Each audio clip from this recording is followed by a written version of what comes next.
Chapter 883. Li Huaqing looked at Li Tianlan thoughtfully, and his eyes were as deep as desire. He had heard this sentence before. Li Tianlan said it in Eastern Europe, and it soon reached his ears. At that time, Li Tianlan said it reluctantly. But now he really had this qualification. That was the problem. It was not a question of whether Li Tianlan could say it or not, but whether he had this qualification. There were many reasons for love, but it was absolutely impossible to let it down.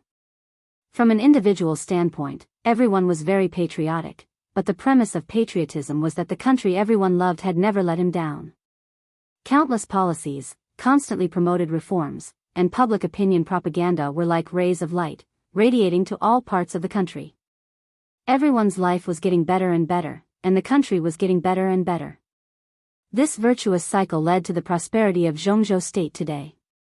For the vast majority of Zhongzhou State people, the country might owe something, but it would never let anyone down. Ordinary people were the same. So was Li Tianlan. He now stood at a high place and had the qualification to stand at a high place. Naturally, he also had the qualification to ask Zhongzhou State not to let him down. Whether he betrayed Zhongzhou State or Zhongzhou State betrayed him, when the follow-up effects continued to ferment, it would evolve into a disaster that swept the entire Zhongzhou State. He had too many things. Behind him also represented too many things. Just like what he said himself. From now on, he was the overall situation of Zhongzhou State. Li Huaqing was the president of Zhongzhou State and the most qualified person to represent Zhongzhou State. Li Tianlan repeated this sentence again in front of him, and the meaning was already very obvious. You don't let me down, and I won't let you down. To put it bluntly, you have to support me this time. Li Tianlan's expression did not change at all. The two were less than 2 meters apart. Through the wind and snow, Li Huaqing could clearly feel the other party's fierce and almost tough attitude. It was like flying snow in winter falling on his face, with a slight tingling. The Prime Minister is really too impulsive. Li Huaqing was silent for a while and said softly. Li Tianlan turned his head and glanced at him. The other party's voice was very soft. But he knew very well that this was Li Huaqing's official statement. He had this attitude in private, and when he left Hidden Dragon Sea later, Li Huaqing's statement to the outside world would also be the same.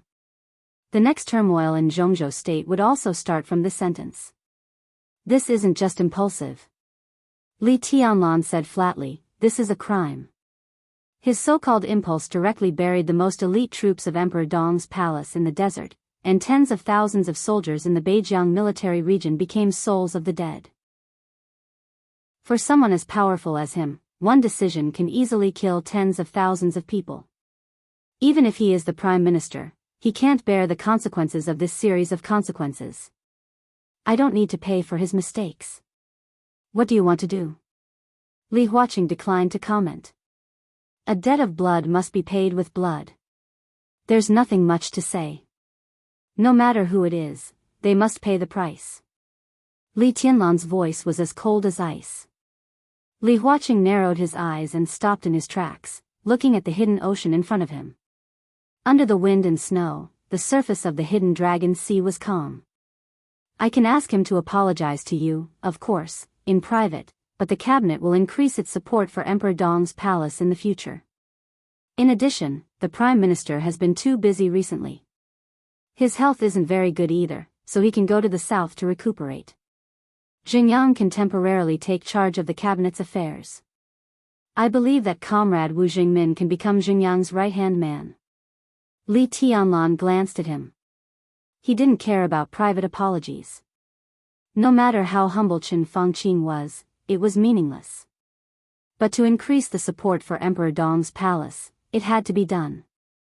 With less than a year to go before the election, asking Qin Fangqing to recuperate in the south was basically equivalent to an early retirement. The second Prime Minister, Hua Xingyang, was in charge of the cabinet's work, and the Deputy Prime Minister, Wu Jingmin, was further promoted to the second Prime Minister, which was equivalent to a director's position. There was no doubt that this was the offer of the academics, and also an explanation that Zhongzhou State intended to give Li Tianlan. A director's position, this was the most important bargaining chip. Neither Li Huaqing nor Li Tianlan worried about whether these things would become a reality. Not to mention the academics that Li Huaqing completely controlled and the giant group that fully supported Li Tianlan. Even within the prince group, dissatisfaction with Chen Fangqing had reached the limit after the blockade operation failed. This failure not only put Chen Fangqing's position in jeopardy, but also the leaders of the prince group were psychologically prepared for the great loss of vitality of the group. The prince group just wanted to let this matter pass as soon as possible and reach a new balance, so it was impossible for them to oppose Wu Jingmin. Therefore, in Li Huaqing's words, although the director's position was an important bargaining chip, the focus was on Hua Jingyang. This was a deal. Li Huaqing was almost certain to be re-elected, and Hua Jingyang was the vice prime minister of Zhongzhou state, so he also had one more term. However, it seemed that the academics were no longer satisfied with the position of the vice prime minister. Now they wanted to take this opportunity to promote Hua Jingyang. Li Tianlan needed the support of the academics. And on the matter of Hua Jingyang, the academics also needed the support of Li Tianlan and the giant group. Once the academics succeeded, the president and the prime minister of Zhongzhou state would be in the academics, and the academics would enter a period of real strength. Li Tianlan was expressionless and silent. When talking to a leader like Li Huaqing, the other party would not point out a lot of things. If he could not consider any point, he might suffer a loss. To be honest, Li Tianlan was really not used to this kind of communication. He had a headache talking for a while, but at least for the time being, he could not change anything. Li Huaqing quietly waited for Li Tianlan's answer. I don't need his apology. Li Tianlan thought for a long time and said slowly. Li Huaqing frowned slightly and waited patiently for a few seconds to make sure that Li Tianlan had finished what he wanted to say. He just didn't need to apologize. He didn't mention anything about the arrangement of the cabinet. If he didn't mention it, he wouldn't express his position. To be exact, he didn't agree. He didn't agree to let Hua Jingyang control the cabinet. Li Huaqing's eyes gradually became dignified. If it was before, Li Tianlan's will was not important at all.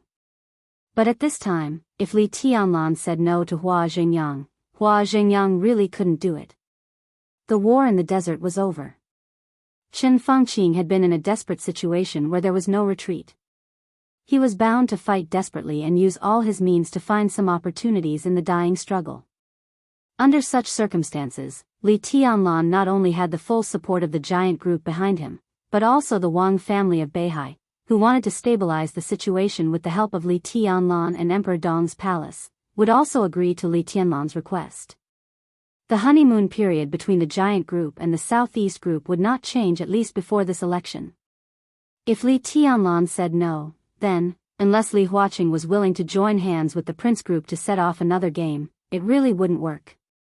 Fortunately, Li Tianlan didn't say yes, but he didn't say no either. Did this mean that there was still hope? He thought for a moment and said slowly, "What do you think about the Prime Minister?" This was undoubtedly a test. He started with Chen Fangqing and slowly transitioned to the cabinet to sound out Li Tianlan's conditions. For people at Li Huaqing's level, there was nothing that couldn't be discussed. It was nothing more than checks and balances from various perspectives. But Li Tianlan really didn't want Hua Jingyang to control the cabinet. It was impossible for him to agree to this matter. Perhaps in Li Huaqing's view, giving the giant group a director position was already very sincere, but Li Tianlan didn't think so.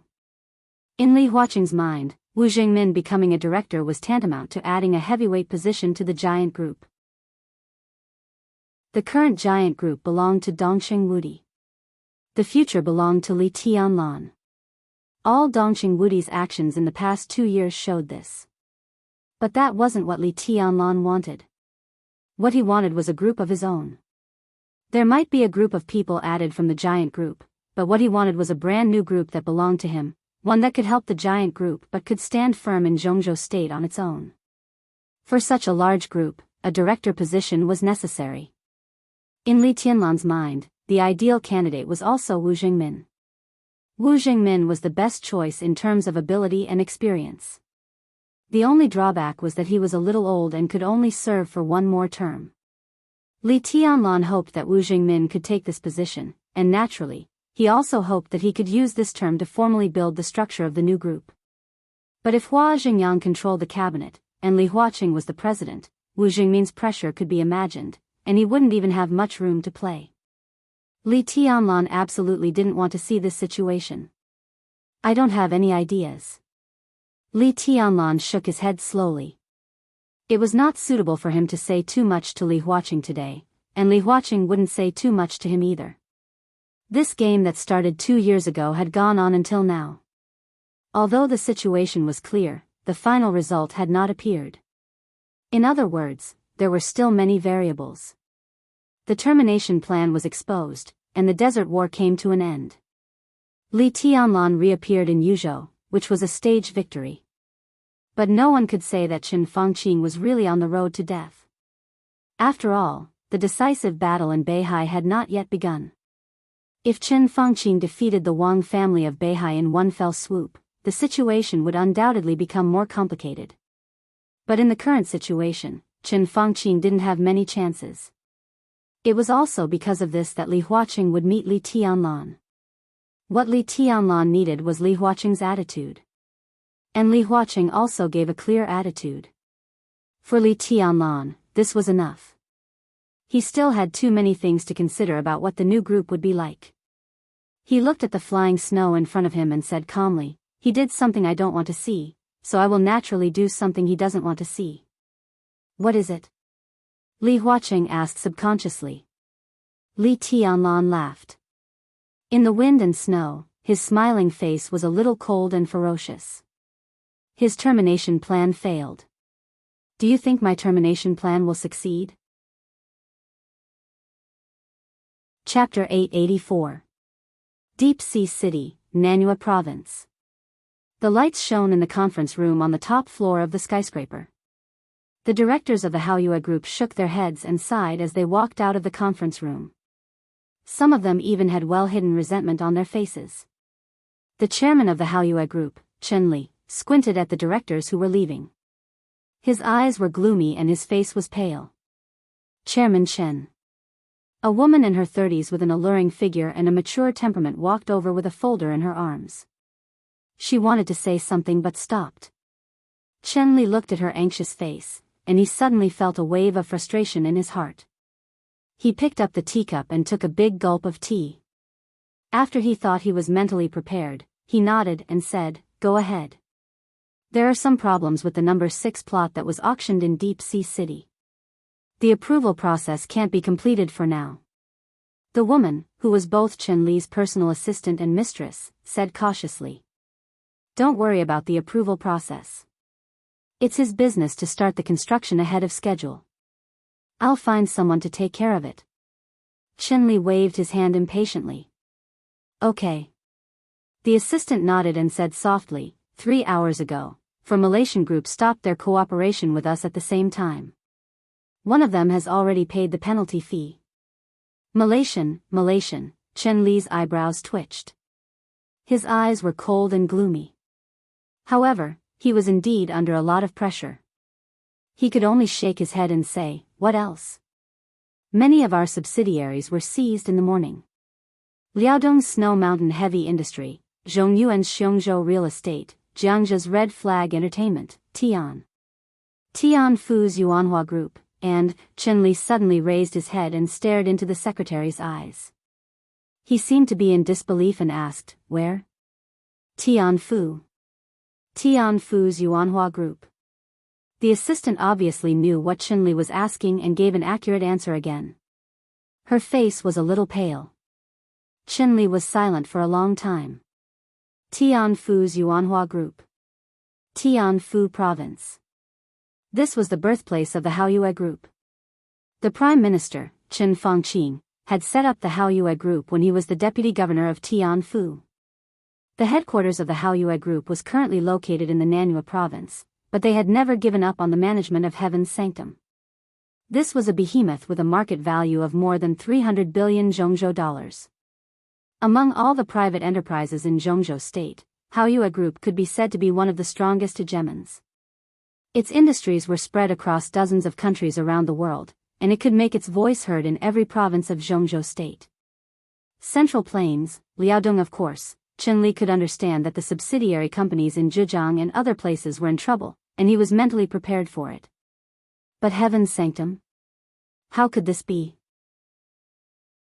The Yuanhua Group was the most important subsidiary of the Haoyue Group in Heaven's Sanctum, as well as a huge source of tax revenue for the entire Heaven's Sanctum. Just what kind of determination would make the Heaven's Sanctum decide to cut down this cash cow? Chen Li subconsciously took out his phone and wanted to make a call. However, when he opened his contact list, he paused. The assistant couldn't help but take a step forward and said hesitantly, "President Chen." Chen Li turned around and looked at him expressionlessly. "Did something happen to the Prime Minister?" The assistant's voice was cautious. The corners of Chen Li's mouth twitched, revealing a bitter smile. Accident? He didn't know whether it was an accident or not. The assistant might not know some of the inside stories, but Chen Li naturally knew enough about the Desert War. He had never thought that Chen Fangqing, who was like a god in his mind, would one day be forced into such a situation by a young man. He was Chen Fangqing's nephew. His biological nephew. The Haoyue Group was founded with the support of Chen Fangqing. For many years, the Haoyue Group had been worthy of Zhongzhou State and didn't owe anything to the people. As one of the leading private enterprises, it also played a huge role and made a lot of contributions to the society. And Zhongzhou State also deserved its contributions. This was a win-win situation. But now, was the situation going to change? Chen Li silently put down his phone. He originally wanted to call Chen Fangqing, but he suddenly thought that if he handled this matter well, could he also relieve some of his uncle's pressure? Chen Li stood up, made up his mind, and said calmly, "Prepare the car. Let's go to Tianfu Province." The assistant turned around and left in a hurry. Chen Li changed his clothes and went downstairs quietly. Chen Li's exclusive black Bentley had stopped in front of the group building. Chen Li sat in the car with the assistant. He unconsciously put one hand on the assistant's slender and elastic thigh in silk stockings, and said calmly, "To the airport." The driver started the car. The car slowly left the Haoyue Group building, entered the road, and went straight to the airport expressway. Chen Li's palm gently slid on the assistant's thigh, and the assistant intimately moved closer to him. Chen Li closed his eyes and thought about the next situation. The assistant's phone rang. She picked up the phone. After listening to a few words, her charming face suddenly became a little ugly. "Director Chen." She gently twisted her body. "What's wrong?" Chen Li opened his eyes. But he didn't hear the answer. The assistant's rosy and beautiful little mouth was moving. But all the sounds were completely drowned out in an instant. The ear-piercing whistle occupied all of Chen Li's hearing. The Bentley passed by the intersection. A truck that was originally waiting for the red light suddenly rushed over at full speed. The engine, which was obviously specially modified, instantly raised the horsepower of the truck to the limit. The ear-piercing whistle roared through the whole street. The truck had reached its limit of speed, and like a mad bull, it directly hit the Bentley. There was a loud bang. The body of the Bentley was completely sent flying in an instant. The huge impact completely deformed the car. The bulletproof car window suddenly shattered, and the car rolled from the air to the ground. The huge truck did not stop at all, and directly ran over the truck in a barbaric and almost brutal way. Blood splattered through the broken windows. The weight of the truck caused the fuel tank to burst. A loud explosion suddenly rang out on the streets of Deep Sea City. Flames soared into the sky. The Bentley and the truck were instantly turned into spare parts in the huge explosion. Huading, Jinjiang Commercial Building. A young woman in her early 20s walked out of the gate of the commercial building with a proud look on her face. Behind her, two young men with impeccable height and appearance followed her, one on the left and the other on the right. Each of them was carrying countless bags of various sizes. "Chen Shui, should we eat first?" one of the boys asked cautiously. The woman named Chen Shui was not very beautiful. She was ordinary, but her aura was extremely arrogant. Behind her were two handsome men who could drive countless girls crazy in any university. Against the backdrop of a lot of luxury goods, she walked in front like a noble palace master, or rather, a powerful queen. Tired? Chen Shui turned the car key in her hand. Looking at the two so-called Prince Charming behind her, a strange light flashed in her eyes. Not tired. The two boys smiled along, but their smiles were a little reserved. Let's go to Park U. Chen Shui stretched, squinted her eyes and smiled. I'll eat first, and then you can eat. This is your reward. Do you like it? Almost at the same time, the two boys thought of the big bed in the luxury suite of Park U Hotel. They felt a little awkward, but also a little excited, so they nodded subconsciously. Chen Shui, her eyes were so moist that they seemed to be dripping water. With a little desire, she turned around and strode forward in her high heels. Hurry up, or there will be punishment. The two boys started to jog directly. The three of them walked quickly into the underground parking lot. Chen Shui sat in her Mercedes-Benz. The two boys were like bullied wives, squeezing in the back with a pile of luxury goods. The parking lot was very quiet. Chen Shui licked her lips and suddenly said softly, "Do you dare to do it here?" The two boys behind her suddenly breathed heavily. Chen Shui smiled charmingly. I'm teasing you, two fools. She inserted the key, started the car, and stepped on the accelerator. Let's go, Virum, the sound of the engine sounded. Boom. A violent explosion suddenly blew up all the cars within a radius of more than 10 meters. The bodyguards near Chen Shui didn't even have time to react. The whole Mercedes-Benz burned fiercely in an instant. Chen Shui and the two boys let out a scream of extreme terror. The fire was raging.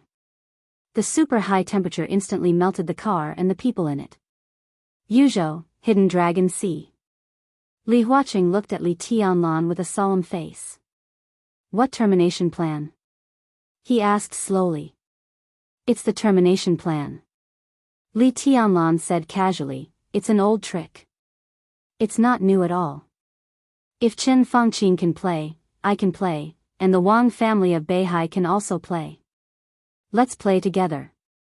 Do you think Chen Fangqin can take it? Li Huaqing took a deep breath, thinking about what might happen. He had a splitting headache. There are many ways to get back at him.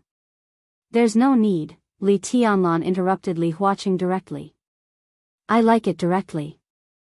He said slowly and took out his mobile phone. There was an unread text message on the mobile phone. The text message was an address. Li Tianlan smiled, reached out his hand, and gently flicked a snowflake in front of him. The tiny snowflake was completely broken in an instant. Li Huaqing heard an extremely sharp sound of the wind. Li Huaqing suddenly remembered that when he saw Li Tianlan today, he didn't see Li Tianlan's invincible sword, nor did he see the black windbreaker that should have been on him. Cabinet office. A middle-aged woman in her 40s slowly walked down the steps. Deputy Director Yuan personally sent her out and was saying something with a smile. The middle-aged woman's attitude was reserved and casual. She nodded slightly, looked at the snowflakes in the air, and whispered, "This snow is really clean." Deputy Director Yuan nodded and wanted to say something in agreement. But he opened his mouth, but no sound came out. The steps in front of the office seemed to become quiet for a moment. It was dead silent. Deputy Director Yuan froze and opened his mouth again. He wanted to speak, but there was no way to transmit any sound at all. An incomparably sharp sound of wind rang in his ears, tearing through space and tearing apart heaven and earth. The snowflakes in the sky gathered wildly in front of him and turned into a somewhat illusory figure. The middle-aged woman opened her mouth in horror and could not make any sound. The shadow condensed in the air and directly covered the middle-aged woman. Ah! A short scream sounded in an instant. In front of Deputy Director Yuan, the illusory figure shattered again. In an instant, countless snowflakes passed through the middle-aged woman's body. A large amount of blood suddenly dyed the snow in front of the office. Chapter 885. What are you doing? Li Huaqing suddenly had an ominous premonition in his heart. Li Tianlan was standing beside him. But his mind was full of the sound of wind that Li Tianlan had just flicked his fingers. It was fierce and austere, which seemed to penetrate the whole city. I'm chatting with you. Li Tianlan smiled. But now there's nothing to talk about. Li Huaqing stared at Li Tianlan closely. He always felt that things would not be so simple, but he didn't know what was wrong. Suddenly, the phone rang. Li Huaqing's expression tightened. He subconsciously took out his mobile phone and looked at the number. It was Ma Si. The ominous premonition in his heart grew stronger and stronger. He took a deep breath and answered the phone. President, something's wrong. Ma Si's voice came from the phone, and his tone was a little distorted. It was a very complicated tone, which included shock, fear, excitement, worry, and disbelief. Li Huaqing had a headache. He glanced at Li Tianlan, who was still standing beside him calmly, and said in a low voice, "Speak." Half an hour ago, Chen Li, the chairman of the Haoyue Group, was involved in a major car accident on his way to Deep Sea Airport and died on the spot. 25 minutes ago, the car of the Prime Minister's granddaughter, Chen Shui, exploded. It seemed to be an accident caused by the spontaneous combustion of the car. The fire was very fierce. Chen Shui was in the car and couldn't escape. Li Huaqing's body shook violently. 5 minutes ago, Ma Si's voice continued, Ms. Chen Lijuan was killed in front of the cabinet office. There was no murderer at the scene. According to Deputy Director Yuan, Ms. Chen was pierced by a snowstorm and riddled with holes. Li Huaqing's arm trembled slightly. The Haoyue Group had been jokingly called Chen Fengqing's cash cow. The chairman, Chen Li, was Chen Fengqing's nephew. Half an hour ago, he died. In recent years, Chen Shui was also famous in the young circle of Yuzhou and Huading. Although the eldest daughter of the younger generation of the Chen family was absurd, she was deeply doted on by Chen Fengqing. It could even be said that she was Chen Fengqing's favorite granddaughter. 20 minutes ago, she also died. Chen Lijuan, Chen Fengqing's second daughter, was the chairman and general manager of a large state-owned investment group in the southwest of Zhongzhou State. She enjoyed the treatment of a governor. In a small circle of the prince group with Chen Fengqing as the core, Chen Lijuan's identity was extremely sensitive. 5 minutes ago, she also died. Pierced by the wind and snow. Li Huaqing felt the wind and snow falling on his body and cursed in his heart. What kind of messy cause of death was this? His phone kept ringing. Li Huaqing hung up and looked at the phone screen. Countless notifications popped up at the same time. Major search engines, social media apps, and news websites in Zhongzhou State began to push the news almost at the same time. At 10:40 a.m., Haoyue Group's chairman, Chen Li, passed away in a car accident. For details, click, Chen Lijuan's murder happened too quickly. Chen Shui's matter seemed relatively simple. The death wish of the Haoyue Group's chairman, Chen Li, had undoubtedly become a breakthrough point.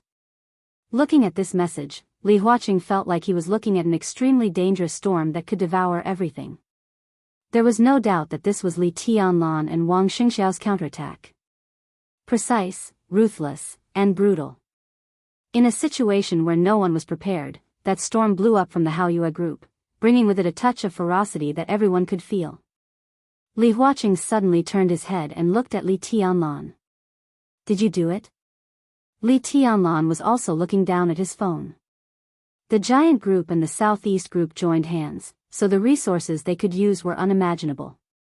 Countless media outlets were crazily pushing the news of Chen Li's death. Sigh. This was indeed a counterattack. But it was just the beginning of the counterattack. In the next short period of time, countless news about the Haoyue Group would be exposed in the form of blockbuster bombs. And this was also a beginning.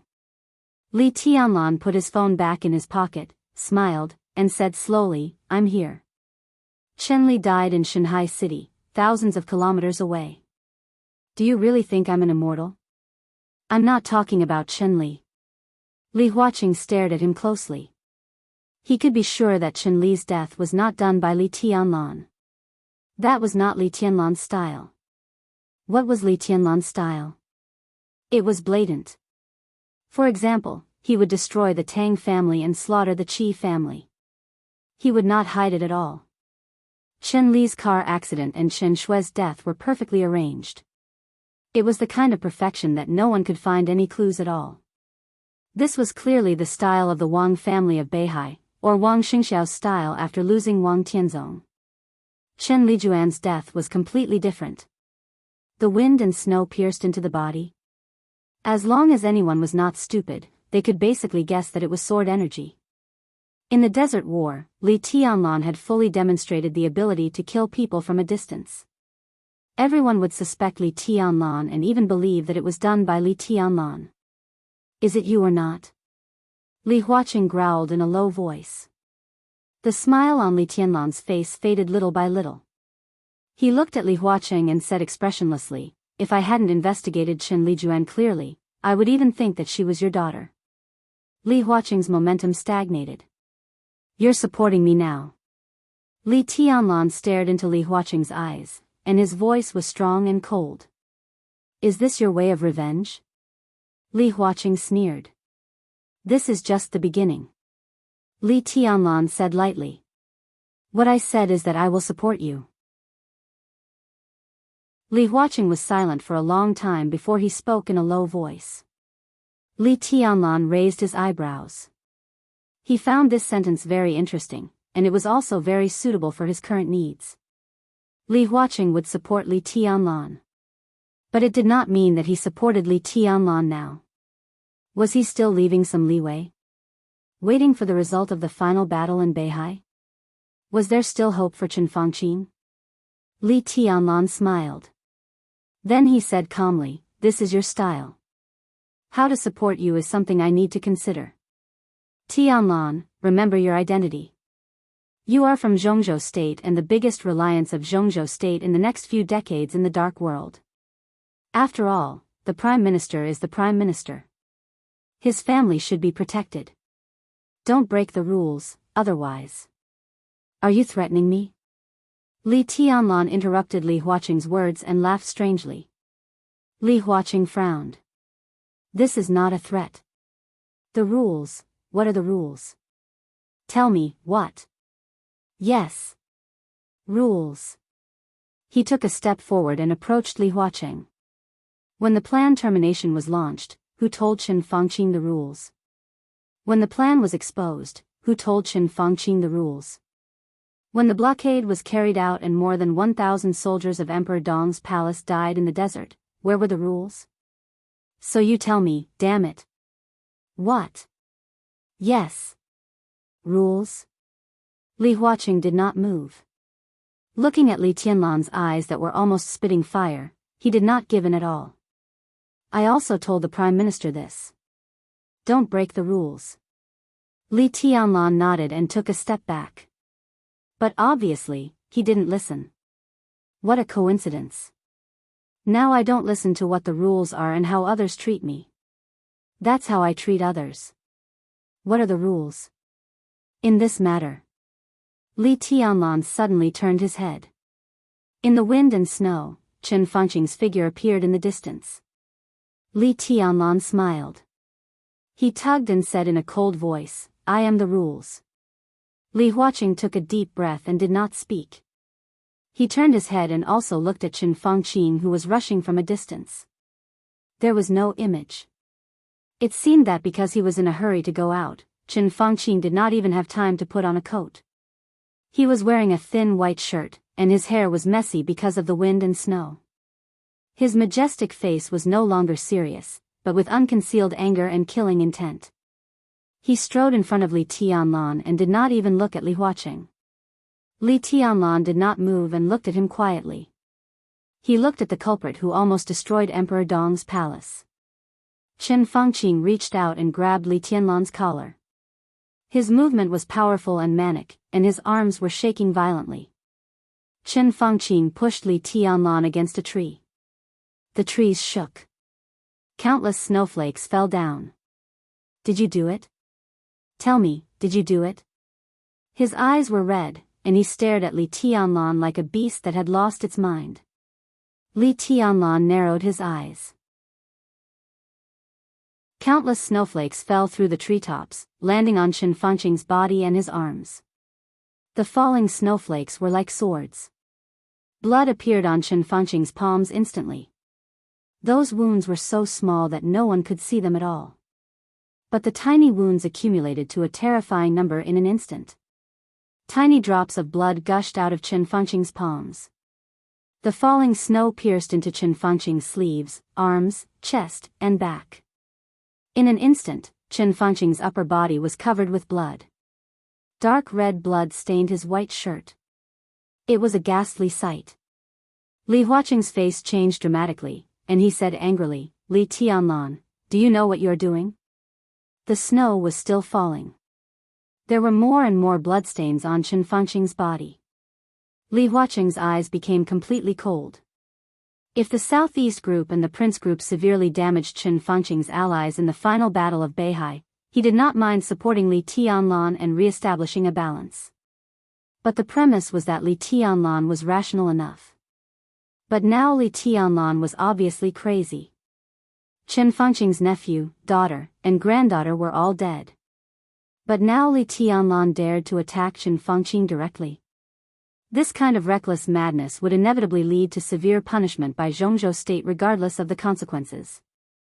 If he really dared to kill Qin Fengqing here, Li Huaqing would make Li Tianlan pay the price anyway. It was about the dignity of the entire Zhongzhou state, and then no one could protect him. Qin Fengqing did not seem to feel the pain at all. Blood spread all over his body. He felt the small wounds on his body. The wind and snow pierced into his body with blood, and the wounds kept spreading. It was like his daughter's death in front of the Office of Official Affairs. There were thousands and tens of thousands of wounds. "It's really you. It's really you." Qin Fengqing clutched Li Tianlan's collar tightly, and his eyes became more and more ferocious. Li Tianlan looked at him quietly. The wind and snow were still falling. It fell on Qin Fengqing. But the sword intent in the wind and snow had disappeared without a trace. Li Tianlan was expressionless, but his eyes were full of mockery. He did not intend to kill Qin Fengqing. Even if he was really crazy, he would not dare to do so. But he made countless wounds on Qin Fengqing that were exactly the same as those on Qin Lijuan. It was like he was proving something. This was Li Tianlan's style. It was a flagrant and domineering style. "Let go." He looked at Qin Fengqing and said mockingly, "Do you want to die?" Chapter 886. Qin Fengqing's family was not prominent, but it was not grassroots either. His family background was neither high nor low. From childhood to adulthood, he went all the way from the grassroots to the position of prime minister. In this life, he had encountered many threats.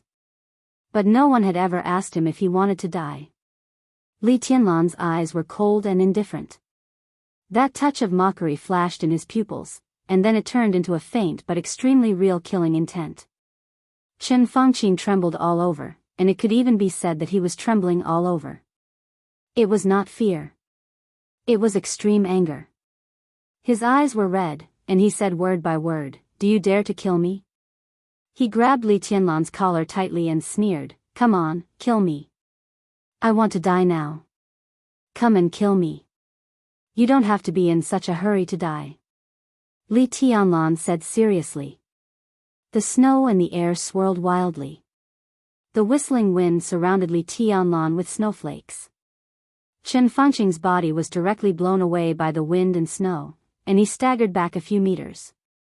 Li Tianlan reached out to straighten some wrinkles in his collar, lowered his head, and said slowly, "You have to live before your family dies. You have to live before you have nothing." Qin Fengqing stared at Li Tianlan, and he was furious. "Did you hear that? Did you hear that?" Qin Fengqing suddenly turned his head to look at Li Huaqing and roared, "You heard what he said, and you know what he is doing. He is unscrupulous and lawless. What good is it for Zhongzhou state to keep this scourge alive? Kill him. You must kill him." Li Huaqing silently looked at the old man with a ferocious face and did not speak. Now Chen Fangqing was irrational and would not listen to anything. Now Li Tianlan was also irrational, and he wouldn't listen to anything. Li Huaqing was the president. But the president could not do whatever he wanted. At least for now, he could not do anything. Perhaps Chen Fangqing's biggest mistake was not realizing Li Tianlan's identity. Or it could be said that he realized it but did not want to admit it. In fact, they were all the same. Li Huaqing, Chen Fangqing, Dongqing Wudi, the Wang family of Beihai, Emperor Dong's palace, they were all the same. What a person could do depended on his position. What was the difference between Li Tianlan, who had the full support of the giant group, and the southeast group, Li Huaqing, who had the full support of the academics, and Chen Fangqing, who had the support of the prince group? Identity? If identity could determine everything, Li Huaqing would be the president, and there would be no 6 groups in Zhongzhou state now. If identity could determine everything, there should be only 1 academics in the entire Zhongzhou state now. On the stage of power, from the top to the bottom, no one cared about who was more senior, who was older, or who had more experience. It was all fake. Everyone only cared about one thing. Whoever had the final say was the boss. Now, Li Tianlan's every word undoubtedly counted in the giant group and the southeast group. Therefore, Chen Fangqing launched the termination plan and the desert war. Now that Li Tianlan had come out, he naturally had the right to retaliate. That might not make sense. But it was very fair. Chen Fangqing was still roaring. The death of his nephew, the death of his granddaughter, the death of his daughter. The continuous bad news caused his rationality to completely collapse. Now, he was like a beast choosing its prey to devour. Suddenly, there was some pity in Li Huaqing's eyes. He was almost sure that at this point, Chen Fangqing had already forgotten their original intention of starting this game. Take down the Wang family of Beihai, eliminate the huge influence of Beihai on Zhongzhou state, make the power of the parliament more centralized, make the road of Zhongzhou state more stable, make the future of Zhongzhou state more brilliant, and let the whole country embark on a more correct path. Obviously, Chen Fangqing had forgotten everything now. The exposure of the termination plan turned the whole game into a war. In the Desert War, more than 1,000 elites of Emperor Dong's palace died, which made the whole thing completely become a personal grudge. Beihai, Emperor Dong's palace, and Chen Fangqing's personal grudge. Personal grudge. Personal grudge, the style of things suddenly lowered to such an extent. They were all figures standing at the peak of power. How could Li Huaqing intervene in the personal grudge between them? That might be the intention of Li Tianlan and the Wang family of Beihai. The original intention of the parliament, the general trend of Zhongzhou state, the future of the country, and the direction of the world. All of this was too heavy, so heavy that countless people in Zhongzhou state could not help but agree with it. Li Tianlan was too young. Wang Xingxiao was too young. They were not willing to bear these, because it meant sacrificing their own interests and even their lives. Therefore, the death of 3 people related to Chen Fangqing in a row angered Chen Fangqing, and he quietly turned the so-called game into a personal grudge. This kind of means was not presentable, but after lowering the level, it was easier for others in Zhongzhou state to accept. Li Huaqing knew very well that the most important thing was his attitude. He said he could support Li Tianlan because he was qualified. But the premise was that they solved this so-called personal grudge.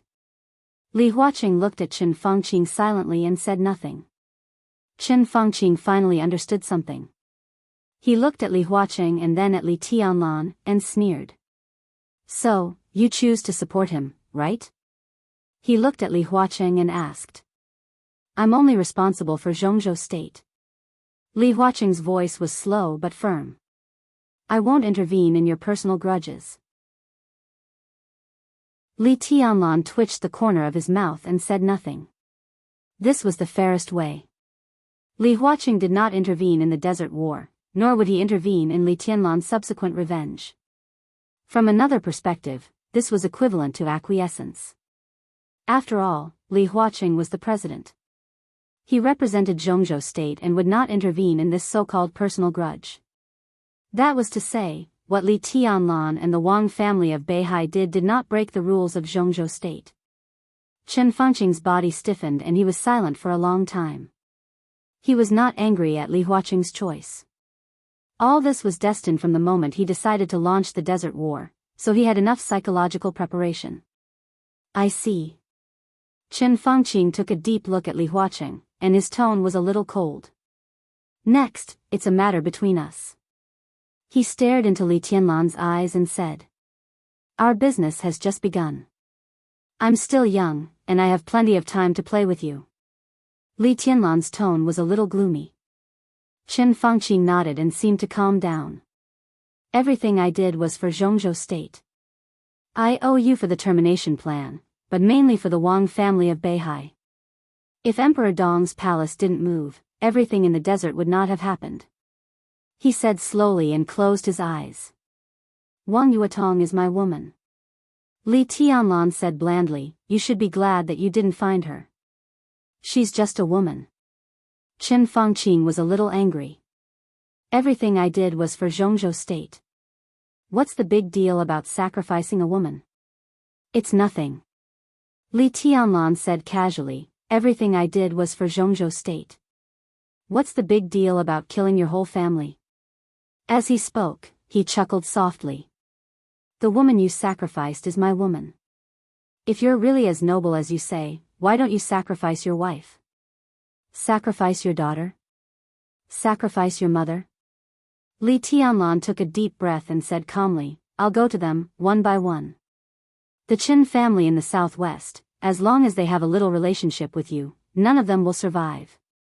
In the future, I will play my role in Zhongzhou state and contribute my strength to Zhongzhou state. With Emperor Dong's palace, Zhongzhou state will only be more glorious than it is now.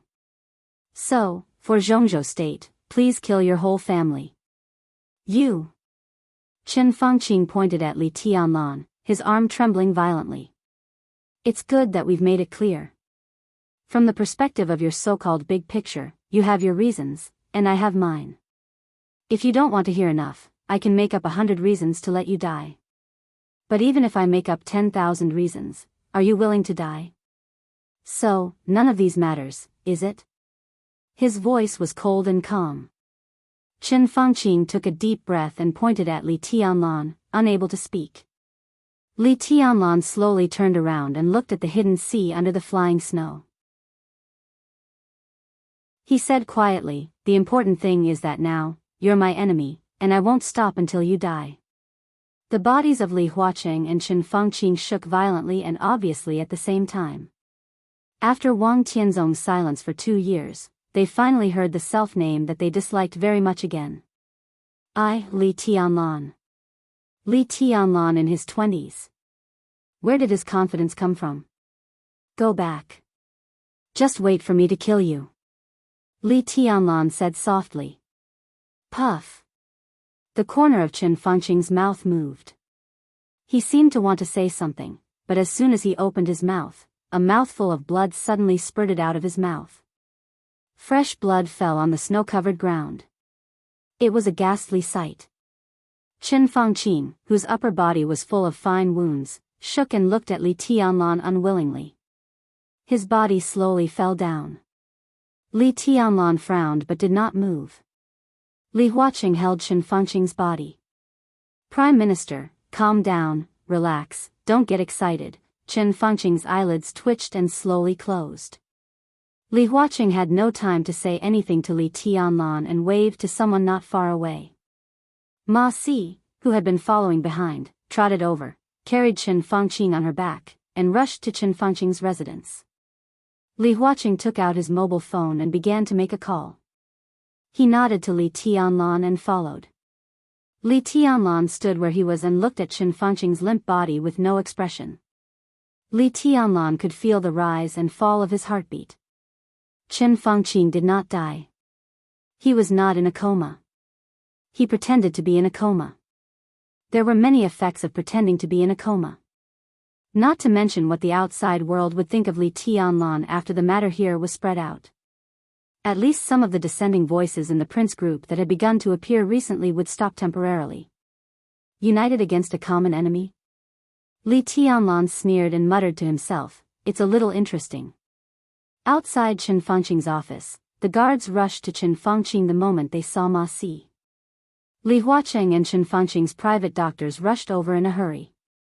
Looking at the blood on his body and the corner of his mouth, the two top doctors turned pale. There was no need to stop the bleeding. The countless wounds on Chen Fengqing's upper body were too small and had now healed automatically. The doctors were busy taking blood pressure and heart rate. The guards wanted to contact the hospital but were stopped by Chen Fengqing's private doctor. The doctor fed Chen Fengqing some medicine and was relieved when Chen Fengqing calmed down a little. Yuan Lin, the deputy director of the Office of Public Affairs, who had gone to the Office of Public Affairs to deal with some official affairs, had rushed back as soon as possible. Seeing this scene, he wiped the cold sweat on his forehead and politely sent everyone out. Li Huacheng and Ma Si did not say much and left with the private doctors. On the way back, Li Huacheng glanced at Hidden Sea. The young man who called himself the Emperor had disappeared without a trace. He shook his head and sighed. Behind the huge office was a small exquisite courtyard. Behind the courtyard was a small wooden building that was decorated generously and comfortably. In the spacious bedroom, Chen Fengqing was lying on the bed, eyes closed and motionless. Chen Fengqing's secretary, Yuan Lin, sighed and stood up, wanting to go out to get a basin of water to wipe Chen Fengqing's forehead. A hand reached out and suddenly grasped Yuan Lin's wrist. Yuan Lin was slightly shocked and turned around subconsciously. He said in surprise, "Prime Minister." "Little Yuan, go and do one thing." Chen Fengqing closed his eyes and did not open them. His voice was terrifyingly calm. "Go ahead." Yuan Lin took a deep breath and said respectfully, "Get in touch with someone." Chen Fengqing said softly. Yuan Lin nodded and approached Chen Fengqing, asking in a low voice, "Who?" Chapter 887. The Western restaurant near the top floor of the hotel was spacious and quiet. The red bean cake, steak, and ice cream here were all famous in Yuzhou. But it seemed that because of the heavy snow, the flow of customers was much less than usual. The sky in Yuzhou was very cold. However, burning gazes kept converging in the Western restaurant. Most of the eyes came from the guests in all corners of the restaurant and the waiters shuttling in the restaurant. Everyone's eyes would inadvertently sweep over a position near the window of the restaurant, then quickly shift their eyes, and then shift again. Qin Weibai sat there, like a dreamy and dazzling scenery. Her dark green dress outlined her slender and perfect figure, and her long hair casually spread out. Her sitting posture was elegant and quiet, and her exquisite and perfect face seemed to have been moisturized last night. There was still a slight blush on it, and it was tender and beautiful, and flawless. Quiet, cold, lazy, noble, and calm. Different people had different beauty in their eyes. This was a stunning young woman who could satisfy all the perfect fantasies of all men. It was a scenery, a dream, and a bright light that could hardly be looked at directly. Most people were secretly watching her. It was not that no one was shameless enough to strike up a conversation with her because of their so-called wealth, but no one could get within 5 meters of this dreamy young woman. A tall European woman exuding a wild charm stood behind her, standing 2 meters away from her. Anyone who tried to get close to her was blocked by this European woman. When she didn't need to move, she stood quietly behind the young woman, focused and almost devout, like a statue. Is everything normal in South America? Qin Weibai took a small bite of the cake, subconsciously licked the cream on her lips, narrowed her eyes, and seemed to be a little excited. Everything is normal. Horsewoman, who rushed back to Yuzhou from the headquarters of the Lin clan, said softly, "So far, the Jiang family of South America has made no other moves." Qin Weibai tapped her red lips with the silver spoon used to dig the cake in her hand and whispered, "It should be soon. Everything has been arranged according to your previous instructions. There will be no accidents." Qin Weibai said and ate the cake carefully. From Lin Fengting to Qin Weibai, the two patriarchs of the Lin clan had always done a good job in hiding from the world. The headquarters of the Lin clan and even most of its branches were far away from the countless storms of the dark world. But specifically speaking, the branch of the Lin clan in South America was now the focus of the whole clan. The Jiang family of South America intended to target the Wang family of Beihai. It was impossible for them not to consider the attitude of the Lin clan, or rather, Lin Fengting. After all, he was now recognized as the #1 expert in the dark world. The Jiang family of South America didn't dare to start a war with the Lin clan. Even in their heyday, they didn't have the guts. But it was not a problem to put on a show and drag the Lin clan's attention to the branch in South America. Only when they were sure that Lin Fengting wouldn't intervene in the decisive battle in Beihai could they act without scruples. The phone's screen was still lit up. The push notifications from the various apps on the phone almost never stopped. All the media were focusing on reporting the death of the chairman of Haoyue Group in a car accident.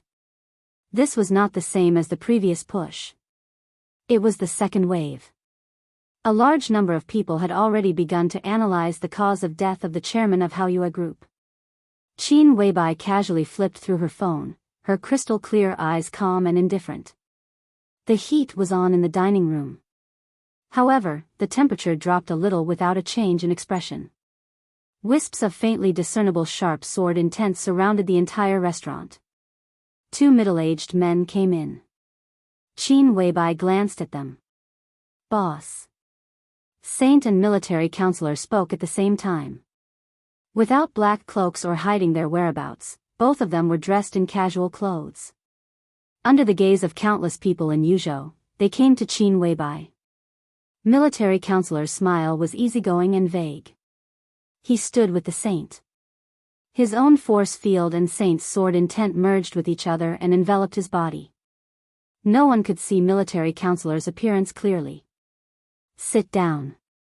Qin Weibai nodded. "Want to eat something?" "Okay." Military counselor, who rushed to Yuzhou overnight, didn't stand on ceremony. He took the menu from the waiter and ordered some food, while Saint asked for a glass of water. "How's the preparation going?" Qin Weibai had a small appetite. She only ate half of the cake and pushed it aside. She picked up a napkin and wiped the corners of her mouth, asking casually. "I've convinced all the people who should be convinced. There won't be any problem. Now it seems that the academics' determination is greater than we thought. When I was in the car just now, Deputy Minister Hua Xingyang called me." He reacted very quickly. Military counselor chuckled. Qin Weibai raised her eyebrows and seemed a little surprised. "Haoyue?" Military counselor nodded with a smile. Qin Weibai thought for a moment and smiled. "It's a good entry point. But the plan of the Wang family of Beihai is like a wedding dress for you. Zhongzhou State can't go to the Wang family of Beihai at this time. I can say that I'm their best choice." Military counselor smiled. "And the worst choice?" "If they know that you're military counselor, their expressions will be wonderful," Saint said lightly. Military counselor's identity was very sensitive to the outside world. It was even more so for Zhongzhou State. In fact, from the very beginning of his rise in Zhongzhou State, all the groups had been trying to win him over. Military counselor had never made a clear statement to any party. He did not reject or get close to any of them. He had maintained a relatively good relationship with the Big Six. Over the years, no one had been able to rope him in, but he had secretly roped in many people from the Big Six. "It doesn't matter." Military counselor's smile faded a little and he said softly, "I'm ready, so the big fish is ours. I eat the meat, and the Wang family of Beihai can at least drink the soup. But in the end, even if Haoyue can eat all of it, it won't have a big impact. The important thing is Hua Xingyang. This person has been a little too active these days." Among the 9 directors of Zhongzhou State, Hua Xingyang was relatively young. He could be said to be the youngest group of people, about the same age as Dongqing Wudi. After being the deputy minister for 1 term, his ability had been affirmed, and his prestige and qualifications were enough. When Li Huaqing and Chen Fengqin cooperated before, Hua Xingyang's performance was not very obvious. Although he did take action, he also restrained his actions. Now that Li Huaqing and Chen Fangqing parted ways, all of Hua Xingyang's intentions were completely exposed. What he wanted to fight for was the position of the head of the cabinet, from the deputy minister to the real prime minister. If there were no games between Zhongzhou State and Beihai, if there were so many accidents, the position of prime minister should have been Wen Siyuan, the speaker of Beihai province. But now Beihai was in chaos, and Chen Fangqing was destined to retire. After Li Huaqing was confirmed to be re-elected, the position of the head of the cabinet, which had not been clearly owned, became a position that all parties were determined to get. Hua Xingyang could be said to be unique in his current position, and he had a great chance of getting the position. Li Huaqing would definitely fully support Hua Xingyang. Even for him, Chen Fangqing had suffered a great loss. After the prince group suffered a great loss, Li Huaqing hoped to see the emergence of an extremely powerful academics. At that time, the academics would occupy the positions of president and prime minister, and they would be able to better control the overall situation. This kind of extremely strong situation was absolutely not what he wanted to see, because it also meant that under the strength of the academics, any emerging group would struggle. Qin Weibai thought about it and shook her head. Don't worry, Tianlan will handle it. Military counselor nodded and did not say much. The core framework still needs one core. Have you communicated with the giant group? Qin Weibai asked. Military counselor wanted to say something but stopped on second thought. He glanced at Saint. Saint's expression was a little strange. Let the palace master communicate with the minister and the Bai family about this matter. Not to mention me, who in the whole Zhongzhou state dares to hit on Dongqing Wudi's wife? Qin Weibai smiled slightly. Well, it's better for Tianlan to go. Bai Qingxian will agree, and so will Dongqing Wudi. He should be very clear that a new group is much better than letting Tianlan take over the giant group. In the core structure of the new group, the current deputy prime minister, Wu Jingmin, was undoubtedly the core. Li Tianlan would concentrate all his efforts to push Wu Jingmin to the position of director. The position of prime minister was very difficult, and the position of deputy prime minister seemed to be the best now. The positions of counselor and deputy prime minister left by Wu Jingmin were the second core of the new group.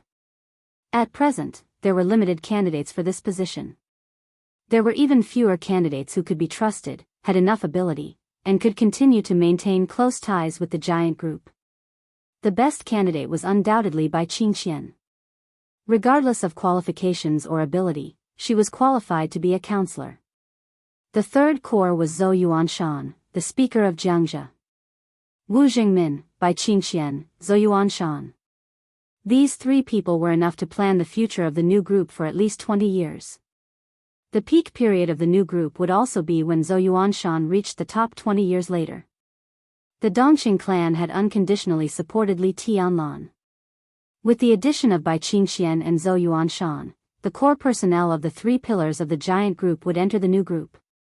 This would also make it more convenient for the new group to absorb talents from the giant group, but it would not take over the system of the giant group. Everything was for the best. Indeed, the giant group is too loose. Although the cohesion has increased after the reshuffle, in the end, the main departments of the giant group are still the giants from all over Zhongzhou state. Each of them has different interests. If the palace master wants to control the giant group in the future, he will inevitably waste too much energy. It's better to turn the power in his hands into a new group. Qin Weibai turned to look at the wind and snow outside the window. The wind and snow swept through Yuzhou, covering the sky and covering the earth. There is less than a year left. She whispered to herself. The vigorous new group, Emperor Dong's palace that ruled the world, and Li Tianlan who was invincible in the world. All of this will become a reality in less than a year. It was no longer a plan. It was reality. Take down Chen Fangqing and disrupt the decisive battle in Beihai that he pushed at all costs. All of this was within his reach. Keep a close eye on Beihai. Qin Weibai whispered, do you have any exact news about those invincible realm experts? Tianhai Wuji and Yagyu Kurasumi have returned to East Island.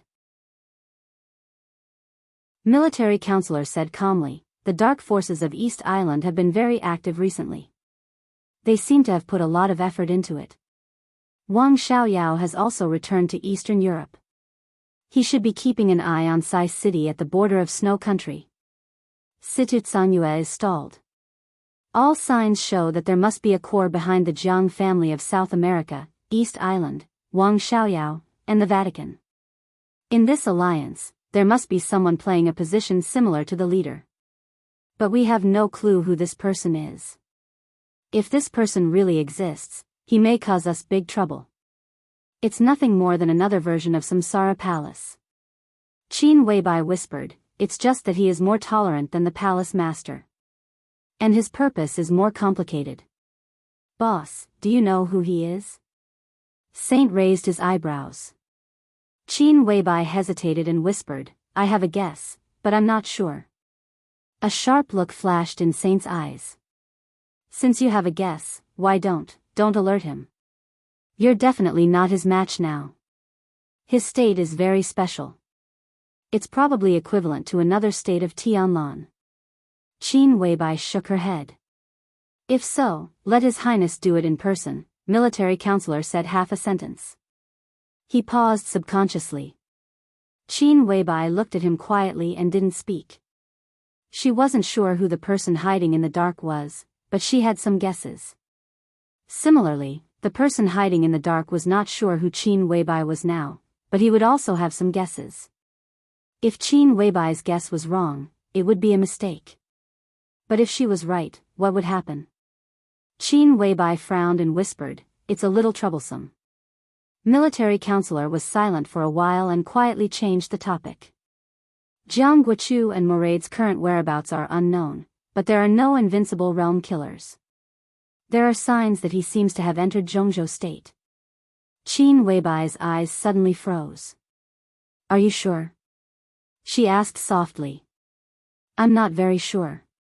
This kind of invincible realm killer is the most difficult to grasp. It's almost impossible to find his trace. What I have now are some vague clues.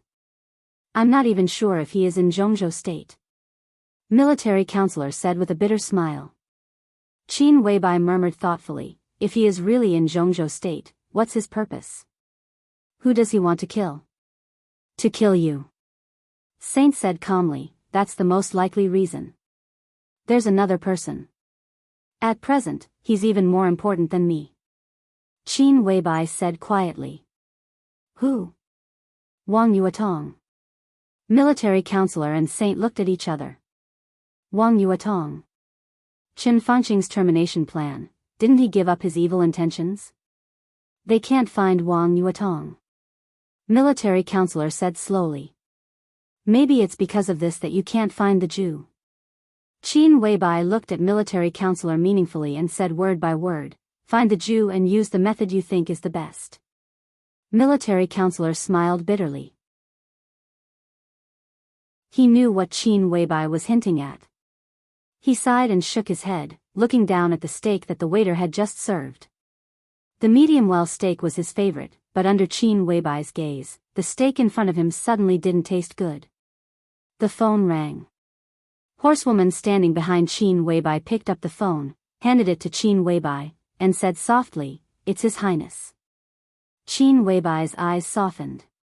She took the phone and glanced at military counselor faintly. Military counselor subconsciously avoided Qin Weibai's eyes. He was so hungry that he completely lost his appetite. Tianlan, have you finished talking? Qin Weibai answered the phone and smiled softly. Yes. Li Tianlan's voice sounded, a little vague. There was an extremely fierce wind coming from the phone. I'm going to leave Yuzhou. I'll come back in the evening. I'm going to have dinner with the minister and Aunt Bai. Where are you going? Qin Weibai was a little curious. High in the sky, the bustling Yuzhou gradually receded under his feet. The wild wind and snow kept flying in front of Li Tianlan. The black windbreaker on him fluttered unscrupulously in the wind and snow high in the sky. The incomparably complex golden lines completely enveloped Li Tianlan like flames. The city receded under his feet. Li Tianlan went all the way north. He held the phone, narrowed his eyes, and whispered, "Sai City." Qin Weibai was silent for a while and said with some hidden bitterness, "Is it so urgent? I'm still waiting for you to have dinner with me." "It's urgent." Li Tianlan chuckled and said, "Race against time. Someone once killed an invincible realm expert with one shot from 10,000 meters away. Someone once established Heaven Capital with East Island as the foundation. Someone once judged the whole dark world with his own power. There had also been someone who had ended the Supreme Chosen One in the sky above Mormons. It was all in the past. The once magnificent era had passed. In his era, everything. He would do it himself. Chapter 888. Number 16 Qingming Alley, Yuzhou. 2 years ago, for the huge Yuzhou, this was a completely dispensable place. For the past 2 years, this place had always been an extremely awkward place.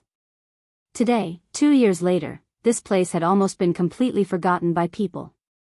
Number 16 Qingming Alley was not a small place. It was a courtyard house. Although it was a little old, the environment was still passable. In Yuzhou, where the pace of life was so fast that it made people dizzy, this area could be considered a leisurely place. A leisurely area. A group of people who didn't want to wait for death. Therefore, the atmosphere in the courtyard house had always been very strange. The falling snow dyed the courtyard and walls of the courtyard house white. There was a reclining chair in front of the entrance hall of the courtyard house. Lu Qing was lying on the reclining chair, watching the snowflakes slowly fall on his body. His eyes were numb, like a salted fish without a dream. There were people busy in every room of the courtyard house. Searching for information, comparing files, analyzing intelligence. It seemed to be a very busy scene. But in fact, everyone was a little absent-minded. A middle-aged man next to Lu Qing was squatting and smoking. The tobacco fell on the snow with the hot air from his mouth. The middle-aged man shook his head with a depressed expression. "What are we now?" Lu Qing looked at the snowflakes and suddenly laughed at himself. The words of the middle-aged man, who looked extremely depressed, were even more depressing. "The task force, yes, the task force." Lu Qing nodded and smiled a little strangely. "A high position and a great responsibility. The task force sounds quite scary, but what can we investigate? The information in our hands has been turned over. Apart from the information, we have nothing else. The key is that our case has made no progress, but the person involved in the case has already swaggered to Yuzhou. What's the point of our so-called task force?" "Investigation," the middle-aged man said gloomily. His tone was so honest that it made people cry. Lu Qing seemed to be used to the other party's temper. He shook his head and suddenly said, "I want to leave this place, leave this damn place. In the eyes of Yuzhou, our so-called task force is a joke. We have always been a joke." The middle-aged man sighed and finished a cigarette before lighting another. Lu Qing didn't say anything. It seemed that he had nothing to say to the people around him. The task force had been established for 2 years. He was the third team leader of the task force. After 3 consecutive personnel changes, the task force, which had caused a sensation due to its high standards, had become more and more inconspicuous. The first leader of the task force was Yi Dongsheng, councilman rank. The second team leader was Fan Tianyin, the minister of the Ministry of Security of Zhongzhou State. The rank of a governor. Lu Qing was the third team leader. Before becoming the team leader, he was the Secretary General of the Military Secretary Office. Deputy Governor level. This position could be said to be a direct descendant of the Special Warfare Group. This was also the result of the Prince Group and the Special Warfare Group's struggle to control the leadership of the task force. And there was only one thing they wanted to investigate. That was to investigate whether Qi Mulan's family, which had been wiped out by Li Tianlan, had committed treason and whether they had colluded with the Burning Legion. After Lu Qing became the leader of the task force, his only job was to prove that Qi Mulan had nothing to do with the Burning Legion. As long as he could prove this, then Li Tianlan's annihilation of the Qi family at that time would be a felony. Regardless of what would happen to Li Tianlan, at least he would have to stay in the desert prison for a few more years. No one could find any evidence of Qi Mulan colluding with the Burning Legion. But no one could find evidence to prove Qi Mulan's innocence. This so-called task force had no direction of investigation at the beginning. Moreover, neither Yi Dongxing nor Fan Tianyin paid much attention to this matter. This matter dragged on for almost 2 years. By the time Lu Qing came over, even if there was any previous evidence, it had been erased without a trace. This position was like a quagmire. Lu Qing was trapped in it on the first day he took office. There was no progress in the whole case since he became the team leader. Lu Qing often felt that he was a joke, and the task force was also a joke. They carried out the so-called investigation every day. Day after day, Lu Qing didn't even know whether the task force was seriously investigating or pretending. And now, the task force was not disbanded. There was no clear conclusion. Li Tianlan came directly to Yuzhou from the desert. He hadn't been in Yuzhou for a long time, but until now, no one in Zhongzhou state had raised any question about it. The existence of the task force seemed to have been completely forgotten. Lu Qing felt that he really seemed to have become a joke. He couldn't find any evidence, and he didn't know how long he would have to suffer in this courtyard house. He lay on the recliner, looking at the snowflakes in the sky, and said with numb eyes, "What do you want to eat for lunch?" "Instant noodles?" The middle-aged man who was smoking beside him looked depressed. He was different from Lu Qing. Lu Qing served as the team leader of the task force, and the special warfare group had high hopes for him. They hoped that he could find some evidence that could directly hit Li Tianlan. He was shouldering a heavy burden. But with the departure of Yi Dongsheng and Chen Fangqing, more and more people didn't take the task force seriously. Now the personnel transferred in were basically players who were not successful in various units. The middle-aged man's name was Li Liang. Before he came to the task force, he was the deputy director of a department of the police department. When he came, he also received a punishment. The others were roughly the same. For them, whether in their original units or in the task force, they were a joke, so it didn't matter where they were. "Let's eat hot pot." Lu Qing felt the cold in the air, and his heart was also cold. He was from Xinnan City, and at this time, he particularly missed the hot pot in his hometown. "Are you treating?" Li Liang raised his head and glanced at him.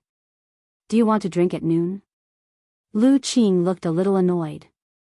After a moment of silence, he said hoarsely, "Then let's eat instant noodles." Team leader is right. Let's eat hot pot.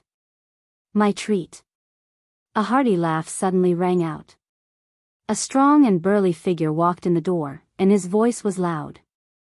Lu Qing's eyes narrowed, and he said lightly, "Director Gua, you're in a good mood."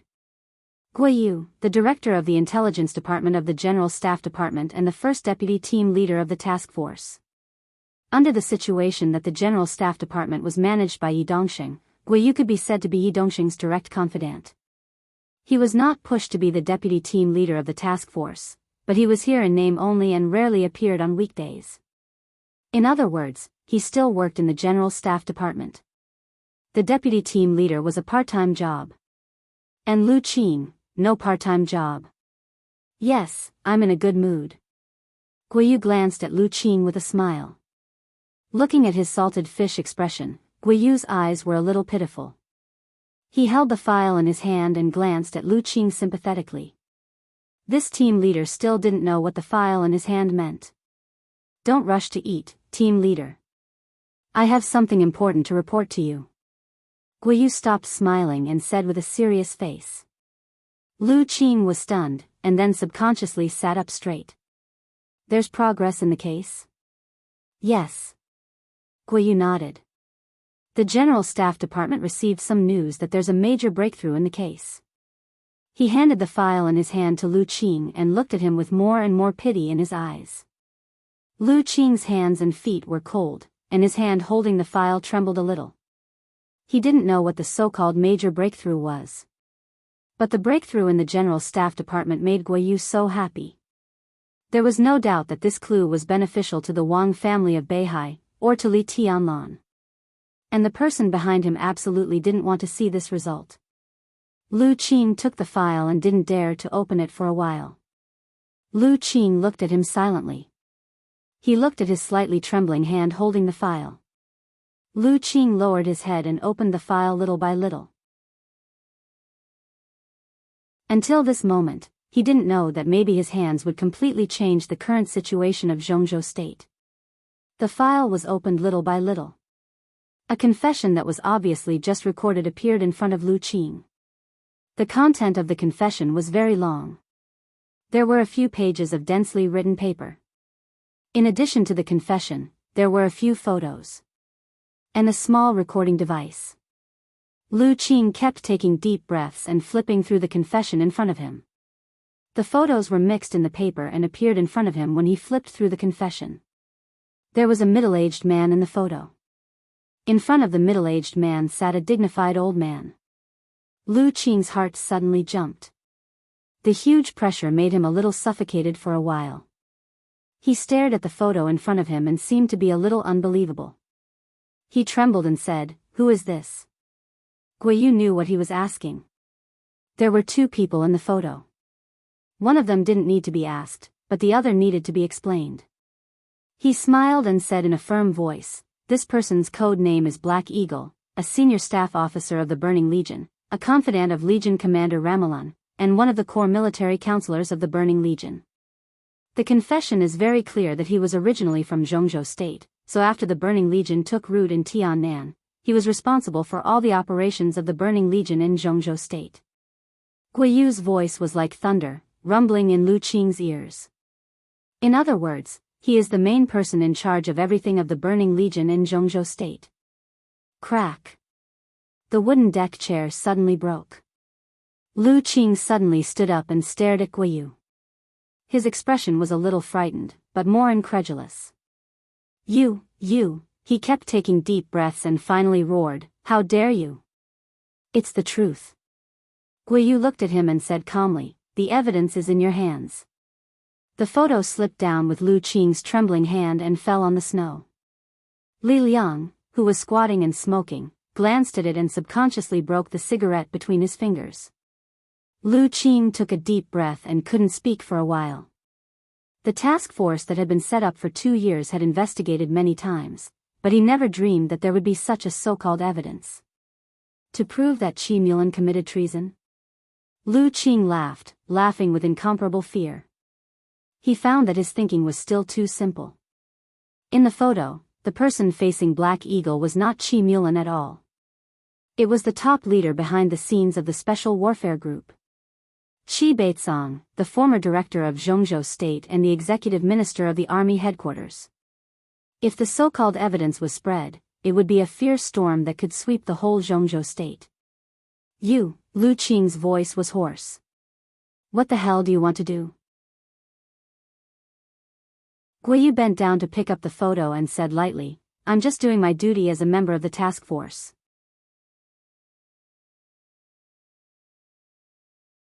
Chapter 889. Lu Qing looked down at the confession in his hand. The paper of the confession swayed slightly with the movement of his arm. He only felt that all this was extremely absurd. The confession was very long. The content was detailed and explosive. The man codenamed Black Shadow explained a lot of problems from beginning to end. To be exact, it was a series of cooperation problems between the Burning Legion and the Special Warfare Battalion. The target was not Qi Mulan. It was not even Qi Beizong. It was the whole Special Warfare Group.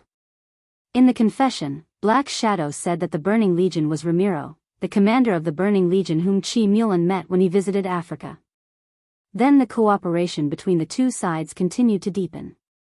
As Emperor Dong's palace continued to develop and became a threat to Kunlun City, Gu Xingyun, the governor of Kunlun City, personally invited the Burning Legion to Tiannan and asked Ramiro to severely damage Emperor Dong's palace. Then the Burning Legion entered Tiannan and got the support of Annan State. The Burning Legion became a channel of communication between Kunlun City and Annan State. Up to now, the secret cooperation between the three parties had not stopped. In the past 2 years, Kunlun City had secretly leaked countless secrets of Zhongzhou State to the Burning Legion and Annan State. The confession was clear and concise. Even Lu Qing wasn't sure if this was true or not. True or false. It didn't matter. What mattered was that Guo Yu had gotten the information through his own channels. In the case that no one could determine the authenticity, the photos, the confession, and these clues had to be handed in. Whether it was true or false, once these things entered the hidden Dragon Sea, they were destined to cause an extremely violent storm. Lu Qing himself was a member of the Special Warfare Group. He was the patriarch of the task force, and he was destined to be the one to hand in these things. He was standing in the center of the storm. When the winds suddenly rose, he didn't even have the room to resist, and he would be torn to pieces by the storm immediately. Lu Qing raised his head and looked at Guo Yu in front of him, his eyes dull. Guo Yu looked at him calmly, as if thinking about something. It was snowing heavily. The atmosphere in the courtyard suddenly became subtle. Guo Yu suddenly moved his body and said with a smile, "It is said that the team leader is an expert of the thunder-shocking realm?" Lu Qing said dully, "What do you want to say?" "A little weak." Guo Yu chuckled and said, "The intelligence department of the General Staff Department is full of elites. Those who can get to the position of director are at least at the peak of the thunder-shocking realm. With the strength of the team leader, if he were in my place, he would at most be a section chief of a department." The corner of Lu Qing's mouth twitched. For a moment, he really wanted to kill him to keep his mouth shut. One Guo Yu and a dozen or so idlers who were not welcomed by the various departments. It did not sound difficult. It was indeed not difficult. But the problem was that he was no match for Guo Yu. "You caught Black Hawk?" Lu Qing asked in a low voice. "Yes, 3 days ago, we locked onto Black Hawk's whereabouts and captured him on the same day. These days, we have been secretly interrogating him. After getting his confession, I reported the news to General Yi and came here," Guo Yu said calmly. Yi Dongxing was a member of Zhongzhou State, the deputy minister of the army headquarters, the chief of the general staff, and also the minister of the intelligence department. He could be said to be Guo Yu's immediate superior. The news reached him. No matter what, it was impossible to suppress it. Lu Qing took a deep breath and said in a hoarse voice, "Where is that shadow now? Is he still in your military intelligence agency? The General Staff Department should not deal with Black Shadow." So after getting this confession, we informed the Special Operations Bureau of Yuzhou. The director of the Special Operations Bureau came in person and took him away when I came. Lu Qing's heart sank slightly. The Special Operations Bureau of Yuzhou had always been within the sphere of influence of Kunlun City. After the Burning Legion raided Yuzhou, the former director was suspended and replaced by Drifting Cloud of Sai City. But because most of the people in the Special Operations Bureau were from Kunlun City, Drifting Cloud's work was not smooth. Since Sai City was not peaceful recently, Drifting Cloud resigned as the director of the Special Operations Bureau of Yuzhou and returned to Sai City with Situ Tsanyue. The new director of the Special Operations Bureau of Yuzhou was still a member of the Special Warfare Group and Gu Xinyan's confidant, named Gu Ci. The other party dared to hand Black Hawk over to the Special Operations Bureau of Yuzhou, which meant that he dared to hand Black Hawk over to the Special Warfare Group. What did it mean to hand over a witness who could testify that the leader of the Special Warfare Group committed treason to the Special Warfare Group? Was the other party fearless? Or were these confessions all true? Lu Qing's heart suddenly wavered. Once again, he recalled the contents of the confessions. Those contents clearly recorded Black Hawk's contact with Gu Xingyun and Qi Beizong. Some of them were even the original words. Gu Xingyun clearly expressed his uneasiness and irritation about the rise of Emperor Dong's palace. He thought of the cause of the rise of Kunlun City, but Li Tianlan, who had now reached the peak. The hatred was too deep, and there was no possibility of reconciliation. So Gu Xingyun mobilized the Burning Legion to raid Emperor Dong's palace in Tiannan? How logical it was. Lu Qing even somewhat believed it himself. After all, the special warfare system was different from others.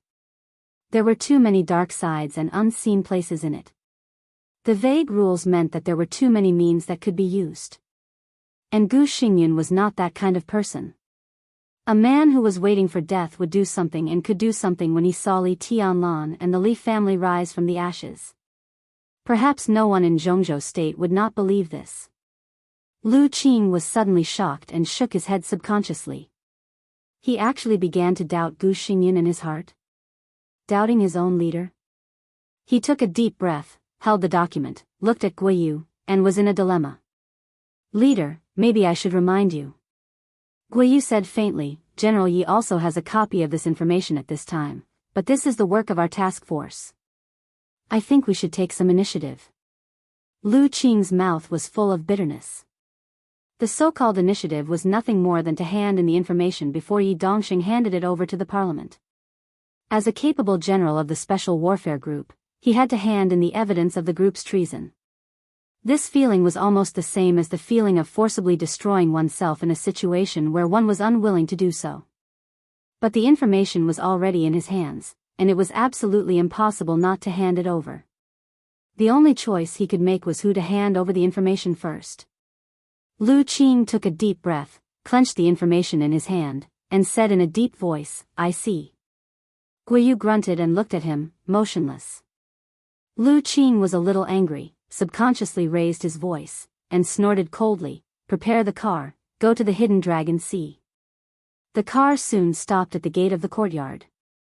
Lu Qing hurriedly got in the car with the information. The car started. Go to the Hidden Dragon Sea. Lu Qing said in a low voice, slow down, don't worry. The driver responded, and the car slowly left the courtyard. Lu Qing picked up the phone and dialed a number. It was difficult for him to directly contact Gu Xingyun at his level. He was looking for Gu Fenghua, the deputy governor of Kunlun City. What's the matter? Gu Fenghua's phone was quickly connected. Governor. Lu Qing managed to calm down and said in a hoarse voice, something is wrong. The General Staff Department caught an important figure of the Burning Legion, and he confessed some problems related to Kunlun City. I am now on my way to the Hidden Dragon Sea. Yi Dongxing also has a copy of the same information. You'd better tell His Highness to be mentally prepared. Gu Fenghua was silent for a long time and did not speak. Lu Qing's heart became more and more chaotic. From Gu Fenghua's silence, he seemed to have a premonition of the authenticity of the information in his hand. Suddenly, the small amount of information in his hand became more and more hot. What information? Gu Fenghua asked. It's a confession and a few photos. I'll take them and send them to you. Lu Qing said.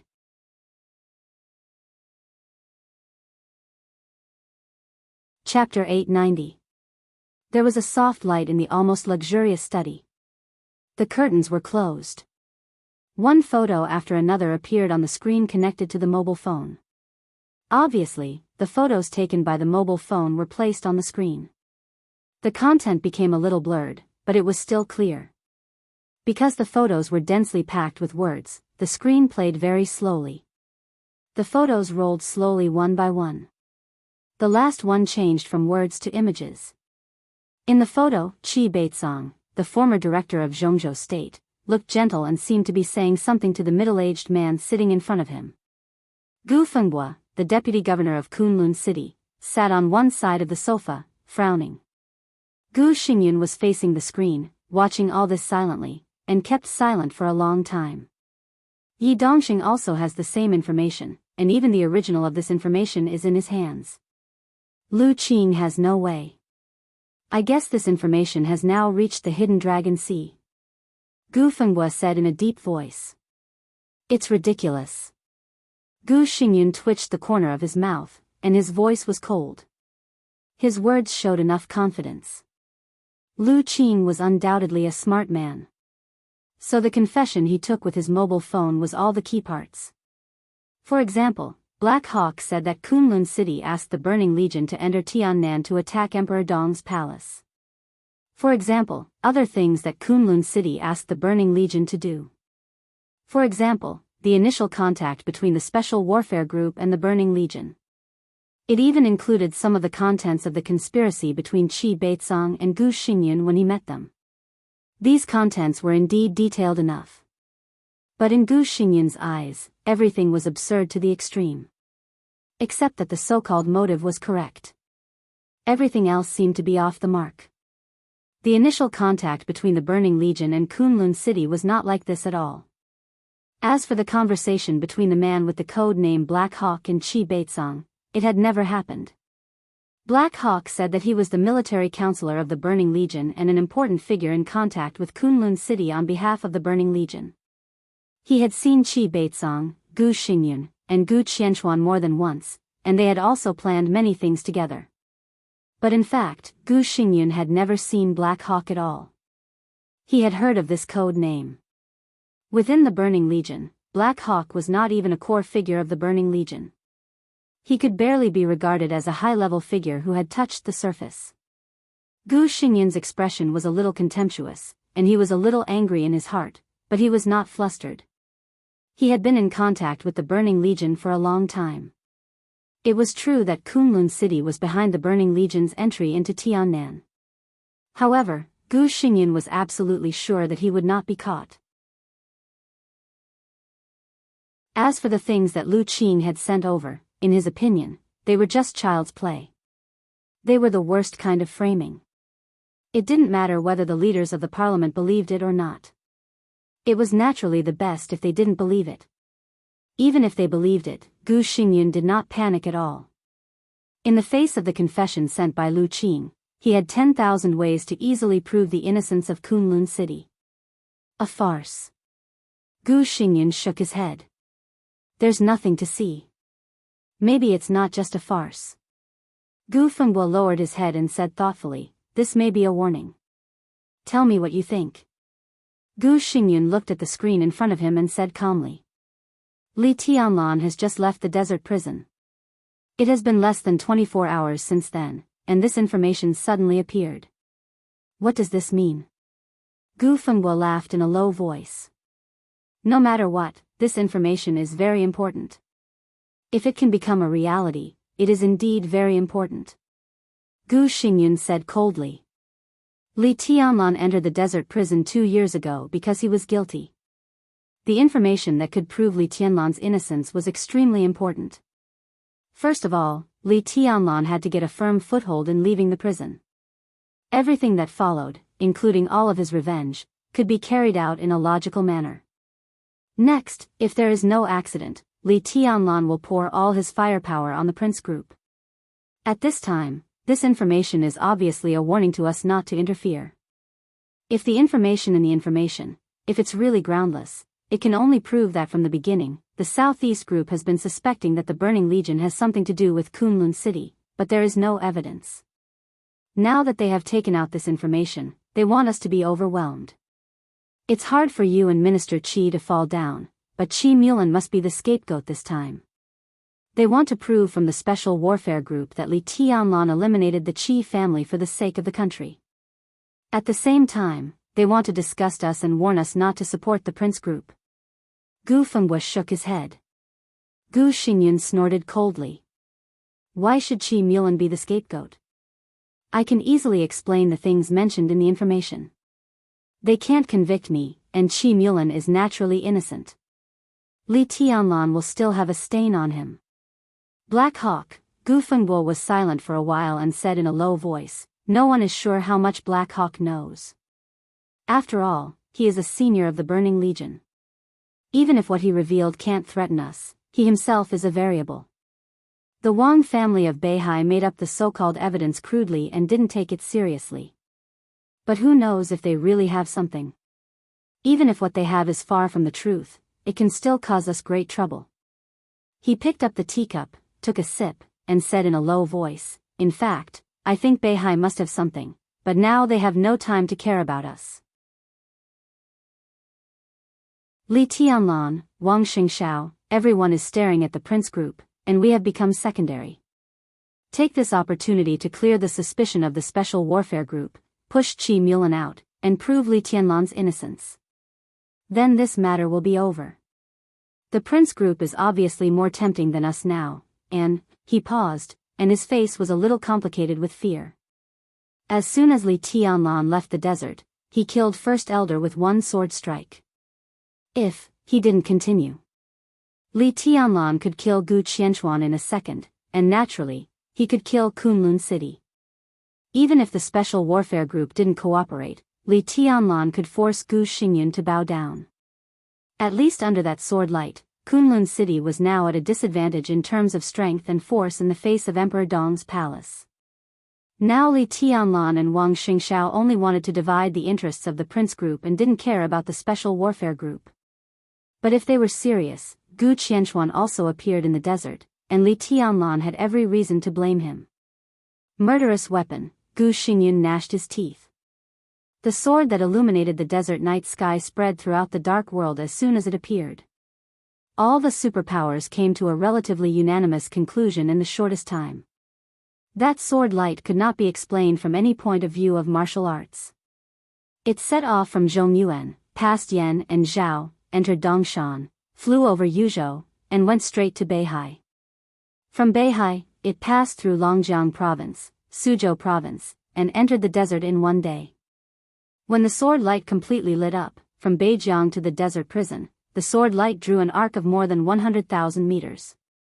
More than 100,000 meters. What did that mean? It was more than 100 kilometers away.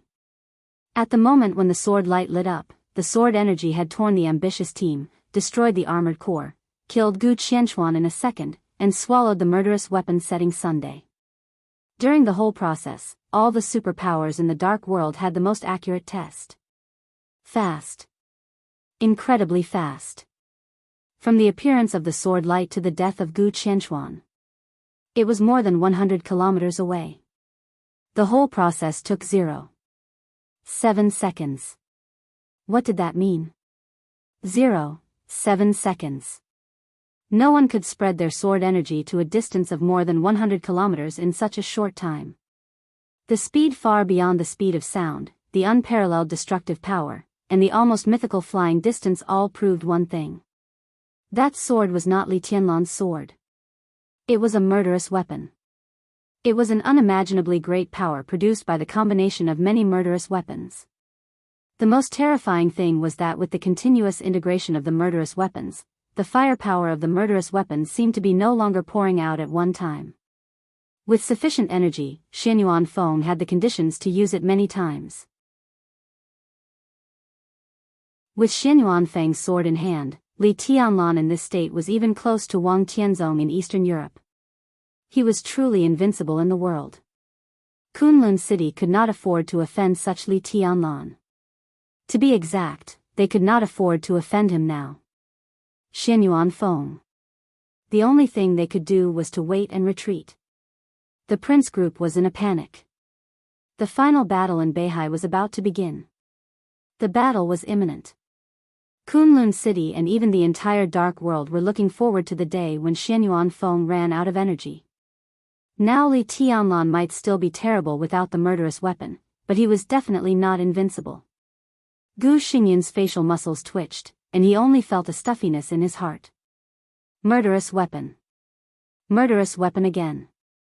From the rise of Kunlun City to the present, it had always been stuck in a bottleneck because of the murderous weapon.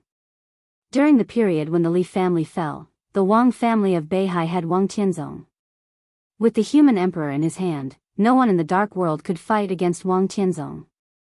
Gu Xingyun managed to get the setting sun for Kunlun City at the cost of serious injury, but from beginning to end, he did not even have a chance to fire. Once again, it was swallowed and integrated by Li Tianlan's Xianyuan Feng. Now, in the face of Emperor Dong's palace that was changing every day, he also did not dare to act rashly because of a murderous weapon. What was Li Tianlan without the murderous weapon? What was he? This question was actually not important. The important thing was that Li Tianlan now had a murderous weapon. And it was the strongest murderous weapon in the dark world. Gu Xingyun rubbed his temples and was about to speak. The fax machine in the study suddenly made a harsh sound. Lu Qing had sent all the complete information and photos over. This time, Gu Fengbo looked at the time and said, Lu Qing has come out of the hidden dragon sea. He took all the information and handed it to Gu Xingyun. It's all here. Gu Xingyun nodded, took it, and looked at it carefully. The first page of the confession was full of content that seemed to be true but was actually absurd. The second page was probably the same. Gu Xingyun casually threw the first 2 pages aside and turned to the third page. He raised his eyebrows and then frowned tightly. Then the fourth page. The study suddenly became extremely quiet. Gu Xingyun's face began to become more and more gloomy, and even a little frightened. His palm holding the information was trembling slightly. Lu Qing thought that the most important confession he had uploaded at the beginning was completely wrong. Those absurd conversations seemed to be important, but in fact, they were meaningless. But the things that Lu Qing did not send at the beginning were the real fatal things. These included the arrangement of the Burning Legion in Tiannan after accepting the invitation of Kunlun City, the way to enter Tiannan, the channels used, the approximate number of people, and the exchange of interests. And the retreat channel of the Burning Legion after the raid on Yuzhou that day. Gu Xingyun's breathing became more and more rapid. These couldn't be things that Black Hawk could access. But it didn't matter. What mattered was that everything in the confession was true. This was obviously not the intelligence handled by Black Hawk. Why did he know? Gu Xingyun gasped and suddenly threw the information in his hand into the air. Gu Fengbo was startled. When he was about to say something, the red confidential phone in the study suddenly rang. Gu Xingyun's body shook, and his face was a little pale. He moved over little by little and answered the phone. Xingyun, it's me. On the other end of the phone, Qi Beitsong's low voice sounded. Gu Xingyun took a deep breath and answered. Do you know about Black Hawk? Qi Beitsong asked. I just received the information, and I'm still reading it. Gu Xingyun said. Black Hawk has now been handed over to Yuzhou Special Operations Bureau. Do you know about this? Qi Beitsong's voice was slow and hoarse. I know. Gu Xingyun nodded. Yuzhou Special Operations Bureau was his territory. After Drifting Cloud resigned, all the people from the director to the deputy director were his people. Qi Beitsong answered. He was silent for a long time, and then whispered, Black Hawk is dead. He died less than half an hour after entering the Special Operations Bureau. Gu Xingyun answered. Then he suddenly widened his eyes and his face changed dramatically.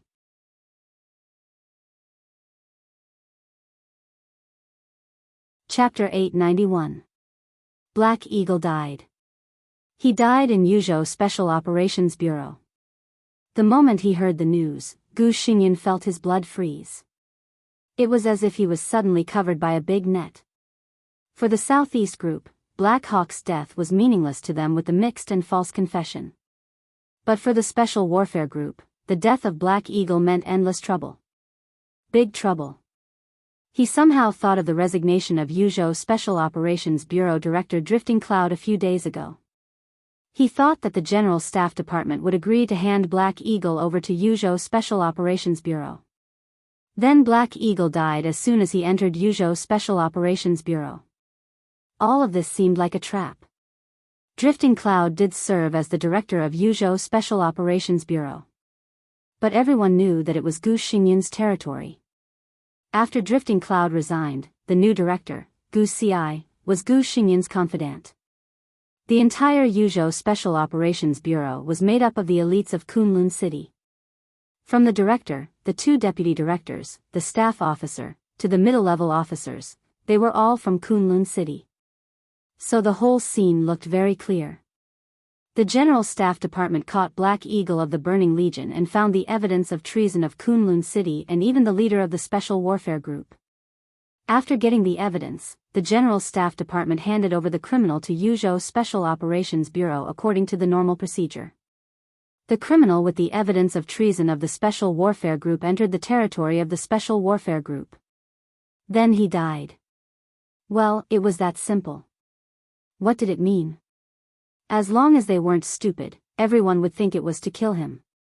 If everything recorded in the confession was a complete lie, then the death of Black Eagle didn't mean anything. But the problem was that many key clues in the confession were true. Black Eagle shouldn't have touched them, but he knew them and presented them in the confession. Even if those things were carefully handled, it was impossible to leave no clues. The most important thing was that the Burning Legion avoided the route of Yojo's search from Yuzhou. This kind of thing couldn't be completely cleaned up.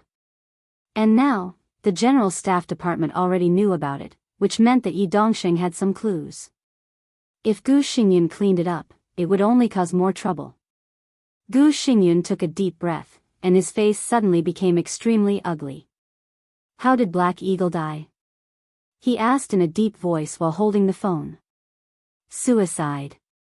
Qi Beizong's voice was hoarse.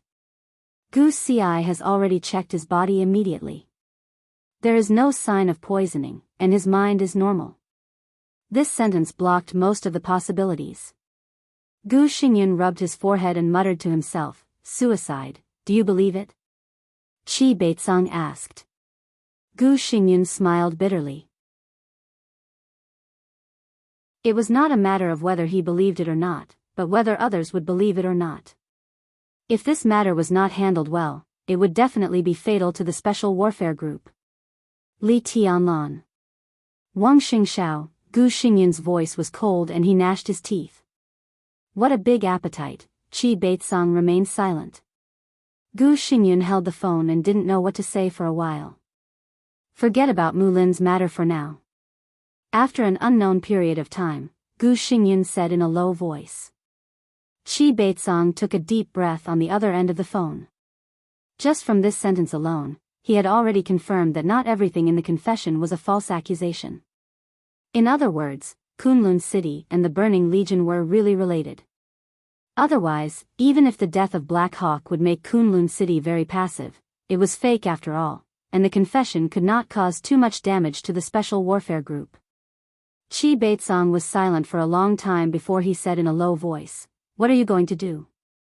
The corner of Gu Xingyun's mouth twitched fiercely. He gnashed his teeth and said, "Fill their appetite first."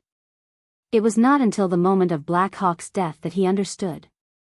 This confession was not a warning given to him by Li Tianlan and Wang Xingxiao. This confession was a knife. A knife ready to cut the flesh of the Special Warfare Group. If Qin Fangqing lost this game, the Prince Group was bound to suffer an unprecedented blow. With the in-depth investigation of this confession, the status of the Special Warfare Group would inevitably decline again, and its strength would further shrink. How much the Special Warfare Group and the Prince Group would lose. How much Li Tianlan and the others would gain. Even if these gains were divided equally, the part Li Tianlan got could barely support the embryonic form of a group. Bang! The red confidential phone was crushed in his hand. Gu Fengguo was startled and subconsciously stood up from the sofa. "My lord, it's okay." Gu Xingyun threw the fragment in his hand to the ground. His eyes flickered and he whispered, "Just bear with him for a year." He took a deep breath and murmured, "Just a year." Golden Autumn Pavilion, Hidden Dragon Sea. The president's office was filled with smoke. The atmosphere was so oppressive that it almost solidified. Only the sound of turning pages echoed occasionally. Although Lu Qing's report had been delayed as much as possible, the information was still handed in. Although he thought his task force was a joke, Zhongzhou State still gave Lu Qing the right to enter the Hidden Dragon Sea at any time to show the importance it attached to this matter. And it was in this office that Lu Qing reported the information in his hand to the three most powerful counselors in Zhongzhou State. President Li Huaqing, Prime Minister Qin Fangqing, and Dongqing Wudi, the Minister of the Army Headquarters. At this moment, the three giants, who were completely supreme in Zhongzhou State, were all looking down at the confession in their hands in silence. After the first time, the three of them looked at it very carefully for the second time. Everyone's brows were tightly furrowed, their faces solemn. Yi Dongxing sat aside, sipped his tea silently, and watched the three leaders looking through the information in their hands without saying a word. He came a little later than Lu Qing, but he reported the same thing. As an insider, he was also asked to stay. In the crisp sound of the lighter, Dongxing Wudi lit another cigarette and took a deep breath. Yi Dongxing observed them calmly. As the president, Li Huaqing's emotional ups and downs were the most obvious. The confession was detailed and reasonable, and the logic was extremely clear. Yi Dongxing could clearly feel his anger. But besides the anger, he also had some doubts. It seemed that he didn't believe the content of the information. At least, he didn't believe all of it. Chen Fangqing was also reading the information. It was said that he fainted outside in the morning and suffered some flesh injuries when he met with Li Tianlan. At this time, the death of the chairman of Haoyue Group was already a hot topic. In one morning, Chen Fangqing lost his daughter, nephew, and granddaughter. The huge blow made him unable to recover at all. At this time, he sat here absent-mindedly. Although he also maintained anger, he was more worried and resentful. Yi Dongxing smiled silently. The information in his hand was submitted at the perfect time. The academics had parted ways with the Prince Group. At this time, Chen Fangqing's most powerful ally, the Special Warfare Group, was in trouble. The next counterattack could be completely focused on the Prince Group. That was probably why Chen Fangqing was worried. He looked at Dongxing Wudi. Dongxing Wudi was calm and expressionless, without any emotion. Yi Dongxing slowly lowered his head, took out a cigarette, and lit it. "What do you think?" In a somewhat ethereal voice, Li Huaqing suddenly raised his head and waved the confession in his hand. He didn't ask Dongxing Wudi. Nor did he ask Chen Fangqing. Instead, he looked directly at Yi Dongxing. Yi Dongxing was a little surprised, but then he understood. He could be said to be the first person to come into contact with this confession. At this time, of course, it was reasonable for the president to ask his opinion. "That photo doesn't prove anything," Yi Dongxing said with a smile. Li Huaqing subconsciously narrowed his eyes. Chen Fangqing raised his eyebrows in surprise. There was only one photo. It was the one where Qi Baitsong and Black Hawk met. In fact, as soon as I got the photo, I had already asked the ministry to do an identification. The identification result is very clear. The photo is fake, something that has been synthesized. Yi Dongxing said lightly, "We can't be sure if Black Hawk has met with Minister Qi, but at least there is no proof in the confession." Li Huaqing's body seemed to be a little relaxed. He said calmly, "You mean, this confession is not credible?" "Not really." Yi Dongxing's response was concise and powerful. He paused and continued, "But it is not low." "Make it clear." Chen Fangqing said slowly. His headache was getting worse recently. "There are many things in the confession that can't be confirmed for the time being. You need to talk to His Highness Gu Xingyan about this to see what the problem is. But there are some things that the comrades of the Military Intelligence Bureau of the Ministry of Intelligence have launched a preliminary investigation. One thing is certain. When the Burning Legion attacked Yuzhou, someone in the Special Warfare Group did provide them with convenience during the evacuation. This clue is very important. At present, we have secretly controlled several key figures." Yi Dongxing said slowly, "It's just that this case is very sensitive. After knowing this, I have temporarily stopped the investigation. If I continue to investigate, no one knows who will be involved. I hope the Parliament can give me enough authorization and trust, or we can pretend that we don't know that someone in the Special Warfare Group committed treason." Hearing this, not only Chen Fangqing, but also Li Huaqing had no way out. He opened his mouth and glanced at Dongxing Wudi. Dongxing Wudi's expression was calm. "Pretend that we don't know? Are we going to let the vermin continue to destroy the good situation? Investigate, we must investigate. No matter who is involved, we must investigate to the end." The corner of Chen Fangqing's mouth twitched, and he did not speak. Li Huaqing's face was as calm as water. He nodded slowly and said, "I agree with Minister Dongxing. We must investigate, and we must investigate it strictly. I need the formal authorization of the Parliament." Yi Dongxing said, without looking at Chen Fangqing. Li Huaqing nodded and gestured to Dongxing Wudi. Okay. Dongxing Wudi said slowly, from now on, a special task force will be set up to investigate the problems of the Special Warfare Group. I will be the team leader, and you will be the standing director. You can mobilize the personnel of the Military Intelligence Bureau, the Ministry of Security, the Police Department, various troops, and the Special Operations Bureau everywhere to join the task force. My only requirement is to be fast. We must find out the vermin in the Special Warfare Group as soon as possible. I understand. Yi Dongxing nodded and glanced at Qin Fangqing. His eyes were full of meaning. Qin Fangqing took a deep breath and rubbed his head, which seemed to be splitting, with a gloomy face. He knew very well. If his daughter's death was just the revenge of Emperor Dong's palace and the Wang family of Beihai against him, then the information in front of him was the beginning of the official counterattack of the Southeast Group and the Giant Group. He had no way out.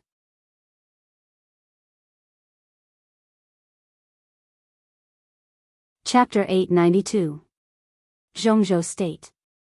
Even in the entire Dark World, Sai City could be said to be the most special one among all the forces with invincible realm experts. The Wang family of Beihai didn't need to say more. The Li family was also prosperous before it collapsed. After the breakthrough of Nirvana Sword Master Wei Kunlun, Mount Shu had been making continuous moves in the past 2 years and had a stronger and stronger ruling power in the southwest of Zhongzhou State. What was the Invincible Realm? Whether it was the peak of the Invincible Realm or the ordinary Invincible Realm, there was no difference in the eyes of most people in the Dark World. This realm originally represented the peak of the Dark World and the peak of personal strength. Mysterious, majestic, and irresistible. Therefore, every Invincible Realm expert would have his own sphere of influence, his own development foundation, his own right to speak, and a transcendent status that could match his realm. Sai City could be said to be Situ Tsangyue's sphere of influence. But she had almost never developed any force. As for the right to speak, Situ Tsangyue had never expressed any opinion on anything inside Zhongzhou State. The status of the hidden god of Zhongzhou State was indeed transcendent, but most of the time, Situ Tsangyue was transcendent as if she didn't exist. She would only show up occasionally when Zhongzhou State asked her to do something. Over time, most people in Zhongzhou State seemed to have forgotten Sai City. And Sai City also forgot Zhongzhou State. After tribulation broke through, Sai City already had 2 invincible realm experts. In terms of high-end strength, Sai City was the second force in Zhongzhou State, second only to the Wang family of Beihai. But even so, Sai City had not developed much in the past few years. This famous city of assassins in the Dark World had always maintained an absolutely aloof and indifferent attitude, as if it had no interest in the outside world. So compared with the forces with invincible realm experts, Sai City was the smallest even compared with the large forces in Zhongzhou State. It was far less than Mount Shu. It was far less than Jade Pool. Even Azura Path, which had been suppressed by Sai City these years, had a lot more people than Sai City. There were less than 800 combatants. Cooks, logistics, the families of a few combatants, there were less than 2,000 people in total. This was also the number of permanent residents in Sai City. With less than 800 combatants, it was even less than some medium-sized martial arts forces. Because of this, when the army of Snow Country made abnormal moves on the other side of Mount Taibai, Sidu Tsangyue had to return to Sai City from Yuzhou and keep an eye on the situation of Snow Country. The anomaly at the border had started on the day of the lockdown, and it had been more than 24 hours since then. Snow Country mobilized 2 border legions and slowly approached Sai City. There were about 20,000 soldiers in each of the 2 legions. Immediately, some organizations in the Snow Country Special Warfare System began to join the army. So far, Sai City had not collected detailed relevant information, so it could only guard the border of Mount Taibai. The wind was biting cold. The icy wind blew the snow on Mount Taibai. Snow fluttered in the air, and the world was a blur. Situ Tsangyue stood expressionlessly on a hillside, gazing at the Snow Empire military camp in the distance. This was the most typical mountainous environment. The terrain was steep and complex, and the undulating peaks were covered with snow. The harsh terrain formed the border between the two countries. Most of the time, the border between the two countries did not even need to be guarded by soldiers. This terrain also meant that even if there was a war between Zhongzhou State and Snow Country, it was unlikely that there would be a large-scale battle between soldiers in this area. The snow, the peaks, and the rugged mountain roads were enough to make most infantry powerless. If this place became a battlefield, the most likely outcome would be firepower coverage or airdrop tactics. Situ Sanyue watched all this silently. Looking at the shining light in the distant military camp, she was silent for a long time. She knew very well what the purpose of the Snow Country Army, which was separated by mountains and snow a few kilometers away, was. She also knew what Zhongzhou State's attitude toward this matter was. The Snow Country Army on the opposite side. To put it bluntly, it was Wang Xiaoyao's force. Wang Xiaoyao was controlling the Dark World and the entire special warfare system of Snow Country step by step. In 2 years, his strength had expanded extremely rapidly. Wang Xiaoyao and Wang Qinglei were partners. Wang Qinglei and Chen Fangqing were partners. Obviously, Wang Xiaoyao wanted to use the power of Snow Country to drag her, and even the entire Sai City, here. The timing was delicate. The location was also delicate. In such a complex and harsh environment, Zhongzhou State did not have to worry that the army of Snow Country would invade Zhongzhou State. Moreover, there was Wang Xiaoyao's guarantee, which was equal to double insurance. Chen Fangqing also hoped that Situ Sanyue would stay in Sai City, so he would not take any action, nor would he provide them with support. Slight footsteps stepped on the snow on the ground, and he slowly walked behind Situ Sanyue. "Governor." Drifting Cloud's voice sounded. Situ Sanyue answered. "I think I understand why Minister Dongqing suggested me to resign a few days ago." Drifting Cloud glanced at the military camp in front and whispered with a smile. Situ Sanyue stared into the distance, took a deep breath, and turned to look at him. "What do you mean?" "Something happened to the Special Operations Bureau of Yuzhou, and it's big trouble. Zhongzhou State now has the news that the Special Warfare Group has committed treason. The cause of this matter is the General Staff Department. The General Staff Department caught an important figure of the Burning Legion. He confessed a lot of things, and some evidence has been found. The witness was killed when he was handed over to the Special Operations Bureau of Yuzhou." Drifting Cloud's voice was a little playful. Situ Sanyue was stunned and asked subconsciously, silencing him. "Who knows?" Drifting Cloud lowered his head and whispered, "The General Staff Department should have reported this matter to Minister Dongqing in advance, so the minister asked me to resign. If there is no accident, in the next few days, the Special Operations Bureau of Yuzhou will be replaced. Gu Ci will not end well, and the entire Special Operations Bureau of Yuzhou will probably be replaced." Situ Sanyue was silent for a while and whispered, "Do you want to go back?" Drifting Cloud, who had resigned as the director of the Special Operations Bureau of Yuzhou a few days ago, looked at her seriously. "I'm waiting for your decision." Situ Sanyue's body stiffened for a moment. She knew very well what Drifting Cloud was talking about. He had said this so-called decision once a few years ago. This was not a decision about Drifting Cloud's position. It was a decision about the future of Sai City. His Highness Li Tianlan's return this time is bound to start a new group. Saint told you this before, and now the conditions are met. The Prince Group, the Special Warfare Group, and everything they lost can become the framework of His Highness Li Tianlan's new group. Drifting Cloud said calmly, "In this case, what role should Sai City play in the new group? Should it continue to stay in Mount Taibai, or should it have another direction?" Situ Sanyue looked at the wind and snow in front of her.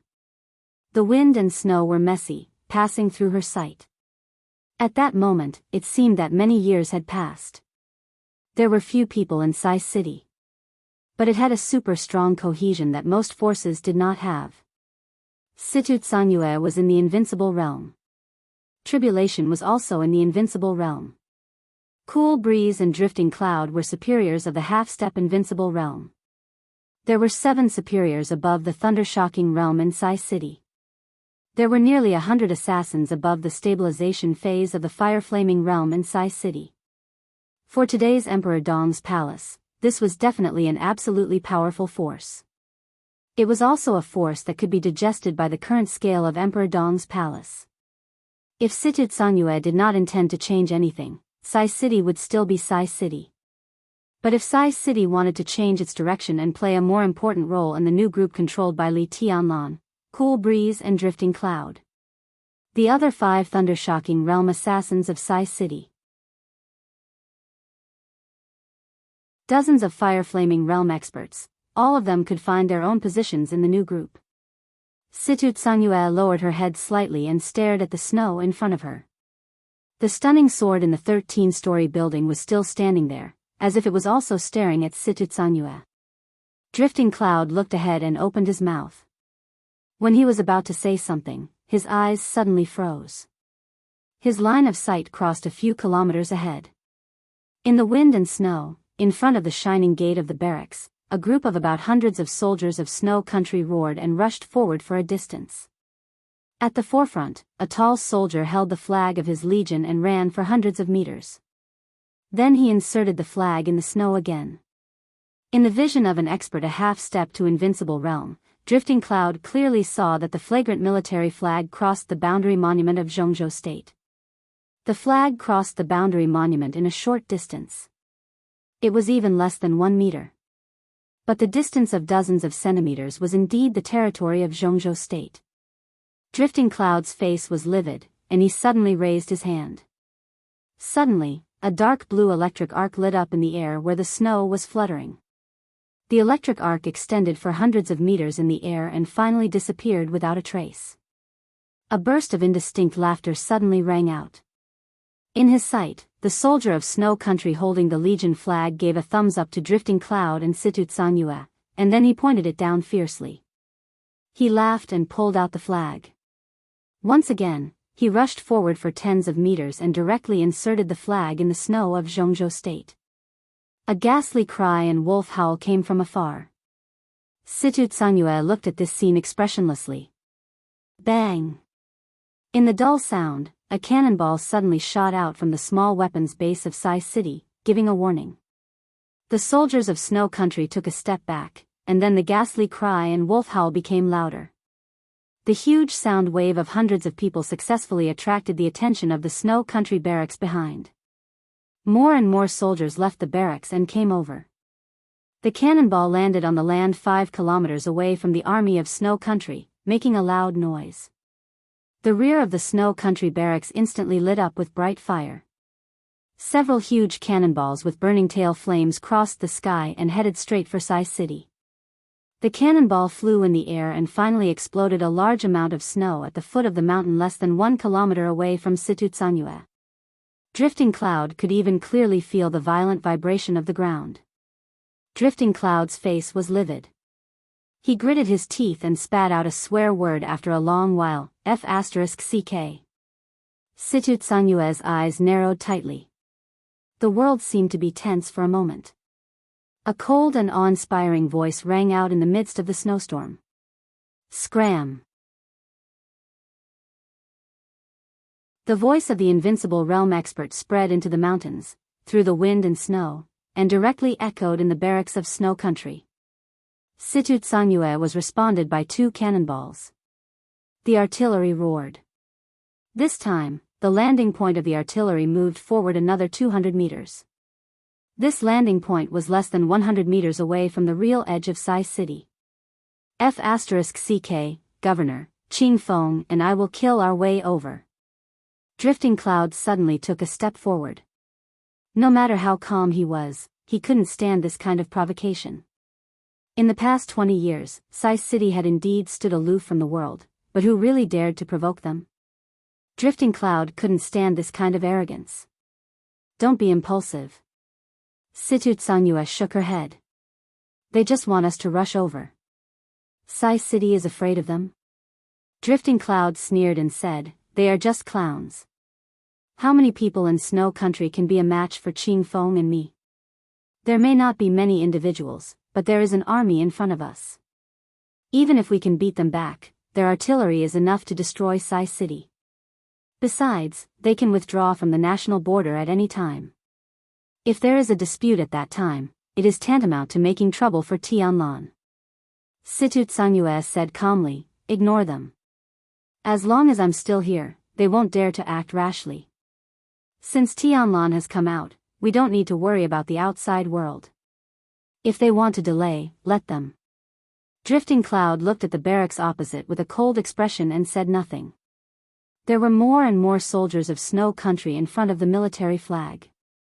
A large number of soldiers of Snow Country stood blatantly on the land of Zhongzhou State, shouting and swearing. The language of Snow Country was mixed with English and a few words of poor Chinese. They were laughing and joking, but the content was full of the most vicious curses. Bitch, whore, all kinds of obscenities came along with the wind and snow. Situ Tsangyue took a deep breath, and her expression became colder. She quietly clenched her fists. Buzz! The startling sword, which had been standing in front of Situ Tsangyue, suddenly trembled and made a buzz. The sound was with clear excitement and desire. Boom! Another row of cannonballs came from the barracks of Snow Country. The fiery red light penetrated the wind and snow. Looking at the landing point, this row of cannonballs would almost certainly fall on the edge of Sai City. Situ Tsangyue suddenly looked up, and her pupils contracted.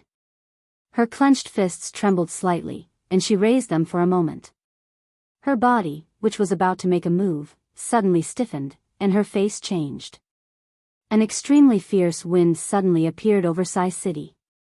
The wind blew the snow. In an instant, there was a mighty and indescribable storm between heaven and earth. The whole world seemed to be suddenly quiet in an instant. Snowflakes fluttered. The fiery red light dragged by the cannonball disappeared almost instantly. Then the cannonball with great destructive power completely disintegrated. Situ Tsangyue suddenly raised her head and looked ahead with an extremely solemn face. Drifting Cloud was stunned. He opened his mouth, but suddenly found that he could not make a sound. The world became extremely quiet. The world was originally quiet. The sound of the fierce wind had already disappeared. But there was an extremely heavy airflow between heaven and earth. The airflow filled the world and turned into a silent gale. The gale rolled up the flying snow and turned into a storm. The storm did not seem to move fast. Or it did not move at all.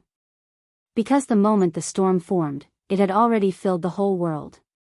The crazy dancing snowflakes filled the sky, filled the valley, and occupied everything in sight. The silent wind. The flying blood. They covered the sky and covered the earth as they spun. Everything in Sai City was surrounded by the storm. Neither Situ Tsangyue nor Drifting Cloud could see the beginning or the end of the storm. Only the startling sword continued to vibrate, producing sword chimes one after another. Situ Tsangyue raised her head and looked at the swirling wind and snow in front of her, as if she was looking at a rotating world. Everywhere she looked, there was a vast expanse of white. There was no sound. In the state of extreme silence, the swirling snowflakes that filled the world seemed to gradually change color. The color deepened little by little and gradually faded. It seemed to be a light pink, then turned into a slight red, and finally became an extremely dazzling scarlet. All the snowflakes turned into a shocking red. The strong smell of blood rose on the extremely quiet Blood Mountain, which was extremely strange. Abruptly, the storm, which seemed to have been dyed red by blood, seemed to stop rotating. The speed of the storm was getting slower and slower. In the light footsteps, a figure passed through the storm and walked to Situ Tsangyue.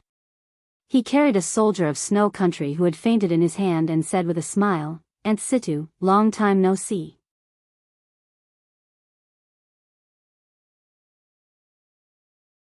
Chapter 893. Situ Tsangyue stared blankly at the figure coming out of the storm. The bloody storm between heaven and earth had solidified. His pace was neither fast nor slow. As if nothing had happened, he did it as if it were light and understated.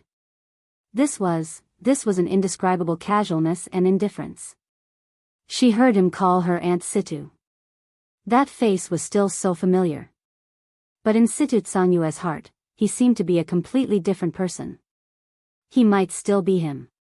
But in more than 2 years, whether it was spirit, mentality, or martial arts, he seemed to have transformed and sublimated to another level. Tianlan, she called out subconsciously. Li Tianlan nodded and threw the soldier of Snow Country to the ground. The soldier was majestic and burly, wearing a neat military uniform. Judging from his rank, he was a general. At this time, he was lying on the ground like a dead pig, silent. Li Tianlan looked down at him and fell silent. He didn't speak. The world became dead silent in an instant. The indescribable bloody storm seemed to be slowing down. It also seemed to be accelerating. The rotation of the storm became more and more blurred, as if it was too fast or too slow, and finally became a state of complete stillness. There was only a still blood red in front of drifting cloud. The pungent smell of blood filled the air like water. The red in front of him occupied everything in sight. The snow was gone. The mountains were gone. The valley was gone. All he could see was this still red. He couldn't hear any sound, and he couldn't see the opposite barracks.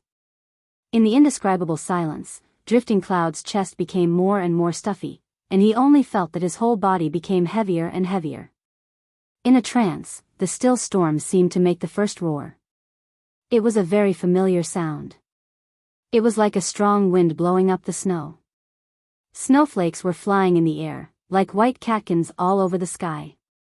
Drifting clouds stared at the still red in front of him.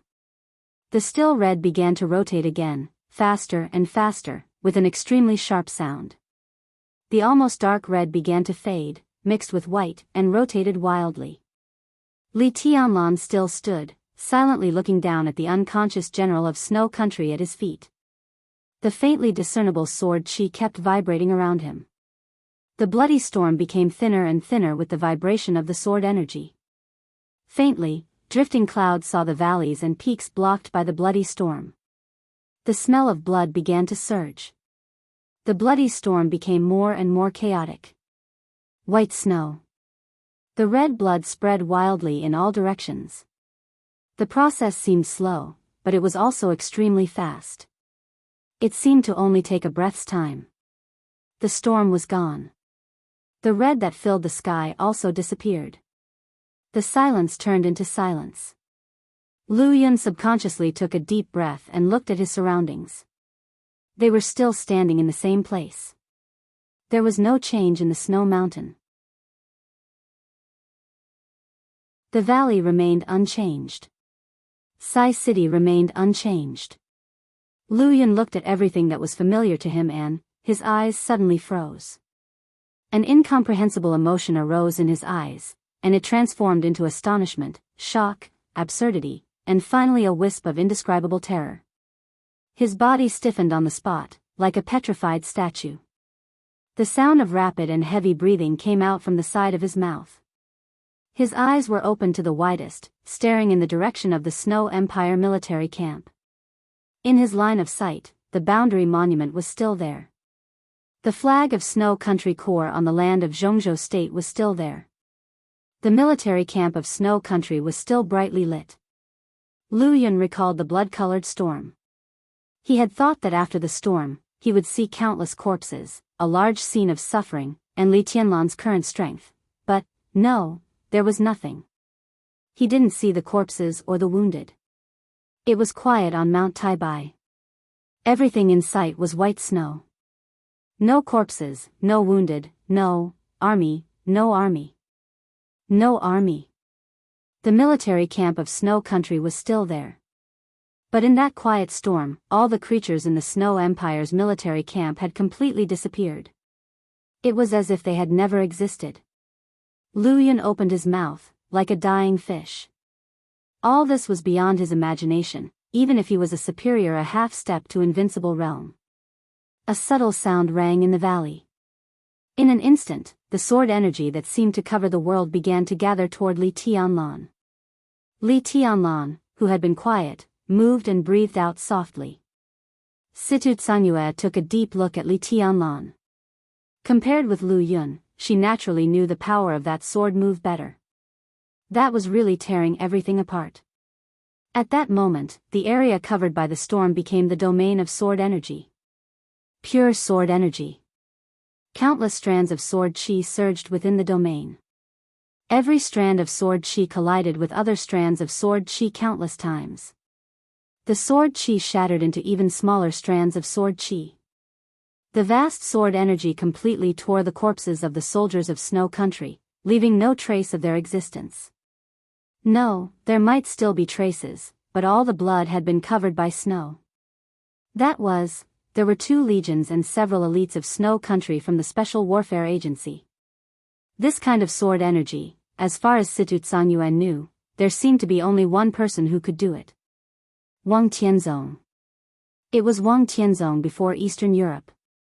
This was the power that faintly surpassed the peak of the invincible realm. But she was an invincible realm superior and could roughly feel Li Tianlan's state.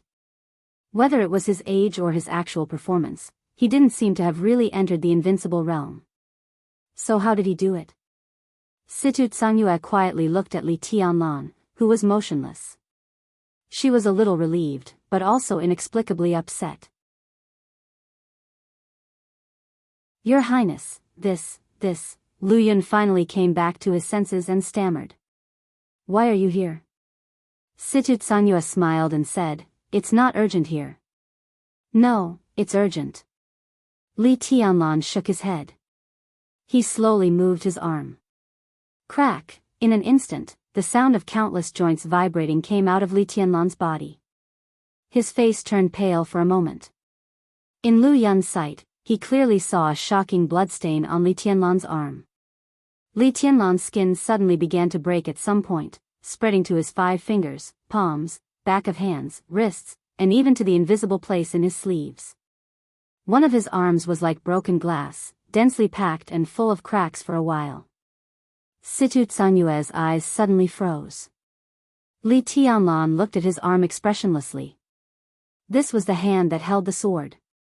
His cracked palm slowly clenched into a fist. Fresh blood flowed down his chest and palms, falling onto the snowy ground. It was a ghastly sight. I'm fine. He said in a low voice. Situ Sanyue did not speak. She stared at his palm, and her eyes trembled slightly. The blood dripping quickly became less and less. There seemed to be a dense mist in Li Tianlan's palm. Large patches of blood and dense cracks began to become blurred in the mist. Li Tianlan's body slowly relaxed and kicked the general of Snow Country under his feet. The general groaned and opened his eyes blankly. His memory was still stuck just now. He was just ordering the artillery of the barracks to fire again when he was suddenly pulled by a hand. When he woke up, he was here. Where was this place? The general was slightly shocked and suddenly got up. He saw Li Tianlan, Situ Sanyue, and Drifting Cloud, as well as his empty and silent barracks. Where's my army? He said subconsciously and finally realized where he was. It didn't matter where he was. What mattered was who was beside him. The general's face was pale and he took a step forward subconsciously. A subtle sound was heard accompanied by screams. Countless densely packed sword chi enveloped everything around the general. He took a step forward and his body directly hit a large piece of sword energy. The sword energy went deep into his body. In an instant, his military uniform was directly dyed red with blood. The general howled wildly, and his eyes were filled with pain and fear. Name. Li Tianlan lowered his head and looked at him condescendingly. Takov, no, the general answered in a trembling voice. Countless sword energy went deep into his body and did not seem to disappear at all. Instead, they were destroying his flesh and blood bit by bit as if they were alive. The unprepared encounter almost crushed his will at once. It's too long, I can't remember. Li Tianlan said lightly, just call him Tatev, it's Takov. The general groaned in his heart, but his Chinese was a little bad, and he was not in the mood to explain anything. His body curled up and kept trembling under the pain. Your army has crossed the boundary. Li Tianlan looked at him and said quietly. Yes, yes. General Takov shouted. He wanted to raise his voice, but his words were extremely weak. I'm willing to apologize, on behalf of my army. Who do you think you are? Li Tianlan looked at him silently. Your apology is worthless. He reached out and grabbed Takov's bloody body, pointing to the flag of snow country that was still stuck in the snow of Zhongzhou state. Did you see it? Li Tianlan asked. Yes, yes. Takov nodded frantically. His legs gradually became wet, and a suspicious liquid flowed down his trousers. Now contact your boss. Li Tianlan's voice was low and gloomy. Before dark, there must be a person who can represent snow country.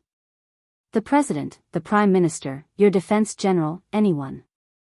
Ask him to come here, pull out your flag from the land of Zhongzhou state, and make a public apology. Otherwise, within half a month, I will personally put the star flag of Zhongzhou state in front of the gate of your capital. He paused and looked at Takov. Do you understand? Yes, I understand.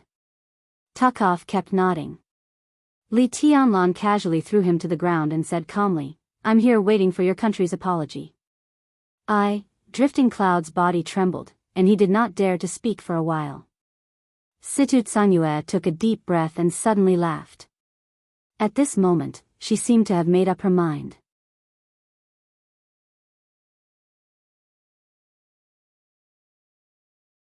Chapter 894. General Tarkov, whose full name was unknown, tremblingly took out his mobile phone. It was obvious that the general of Snow Country stationed at the border was frightened, and his voice trembled when he called his superior. Li Tianlan didn't understand Russian and didn't bother to listen to what he was talking about on the phone. He just reached out and touched the hilt of the startling sword, as if saying hello. The startling sword trembled slightly, and the hilt rubbed against Li Tianlan's palm. It looked very happy. It's hard for the representatives of Snow Country to come before dark. Situ Tsanyue looked at Li Tianlan and said softly. To some extent, Snow Country's bureaucracy in some aspects could be said to be the most serious in the world. The story of destroying 2 legions in a storm outside Sai City was indeed shocking enough. But Snow Country, as one of the toughest nations in the world, could hardly be completely subdued because of this. They might compromise, but Li Tianlan didn't leave any room for compromise.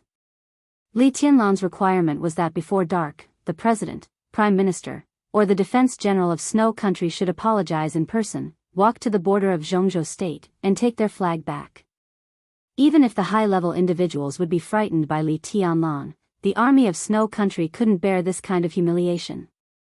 It was equivalent to an outsider asking Zhongzhou state to make Li Huaqing, Chen Fangqing, or Dongqing Wudi apologize and pull out the flag planted by their own soldiers. This was a great humiliation.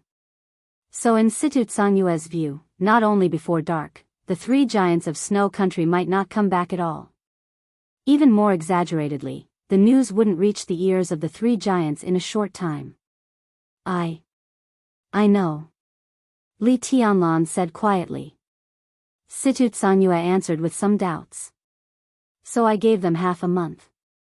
Li Tianlan said slowly, even if I have shown enough strength, it's easy for them to focus on other places.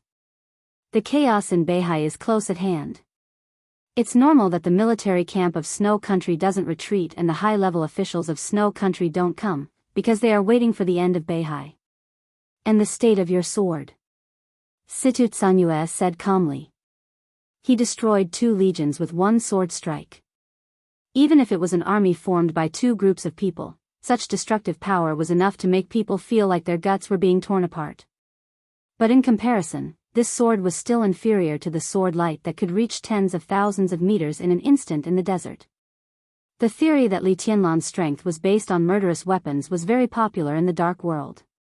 So even without the 2 legions, Snow Country would still attribute this to the power of Xianyuan Feng.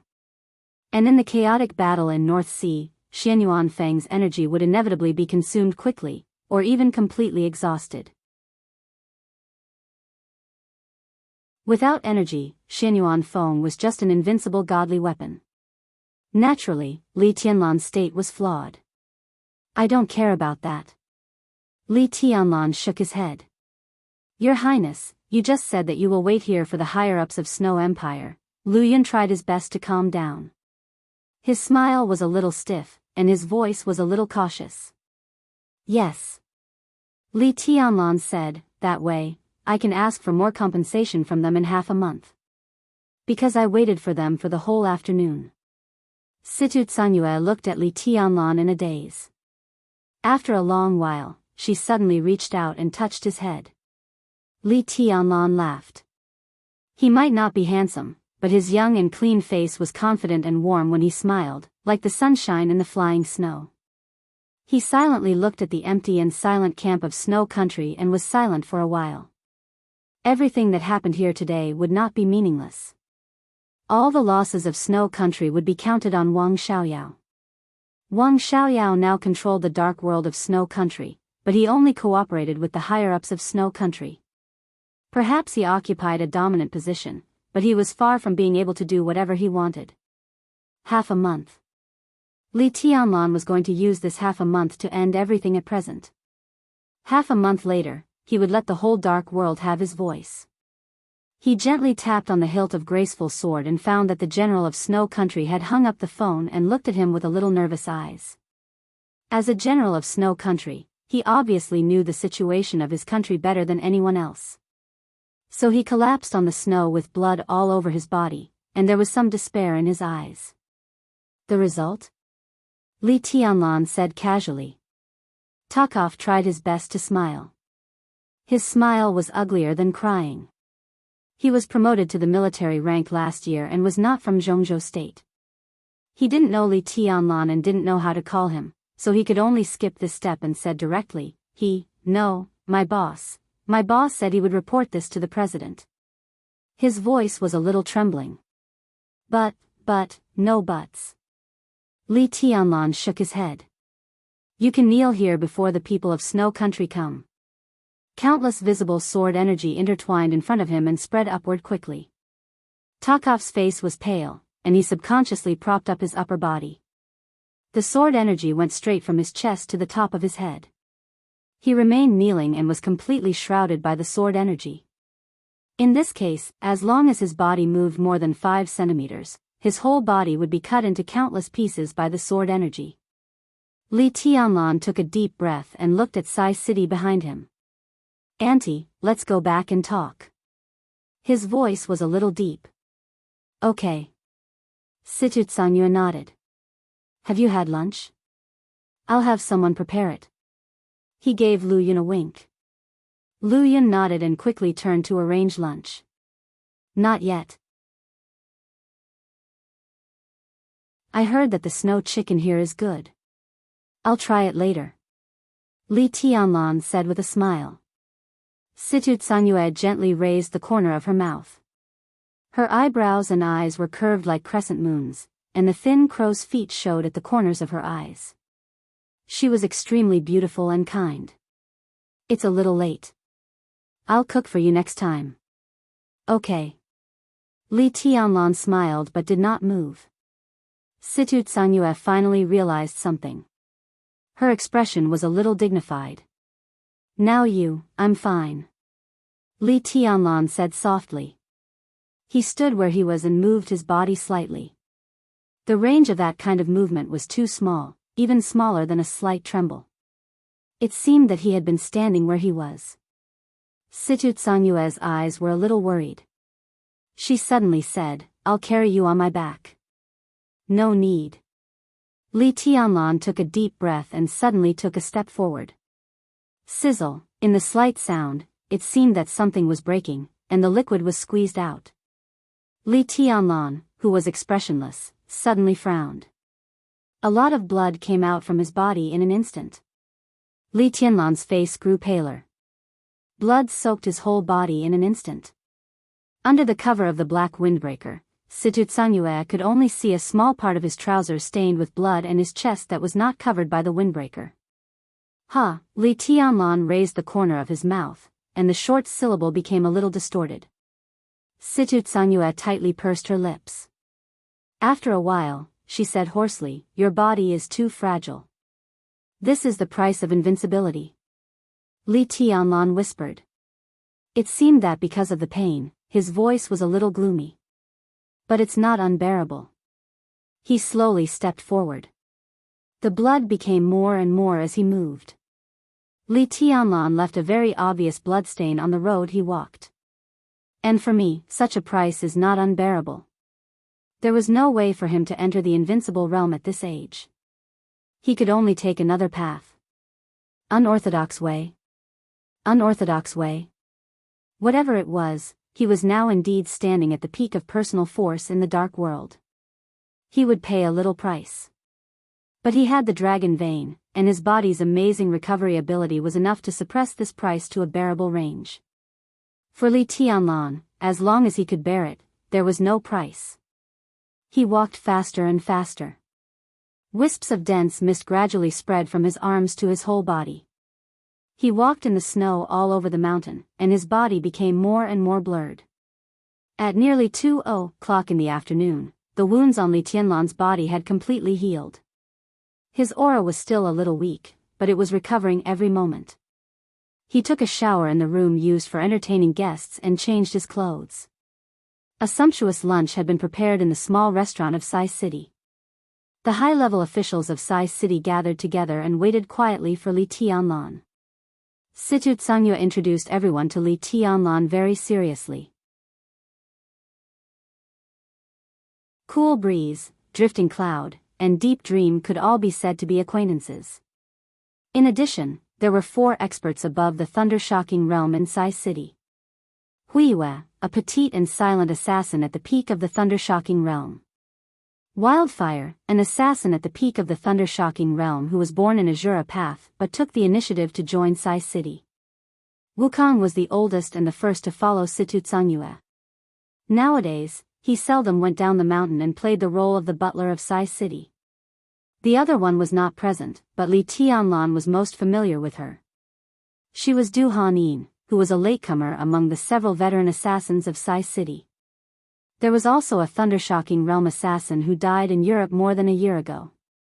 Now, in front of Li Tianlan was the top lineup of Sai City.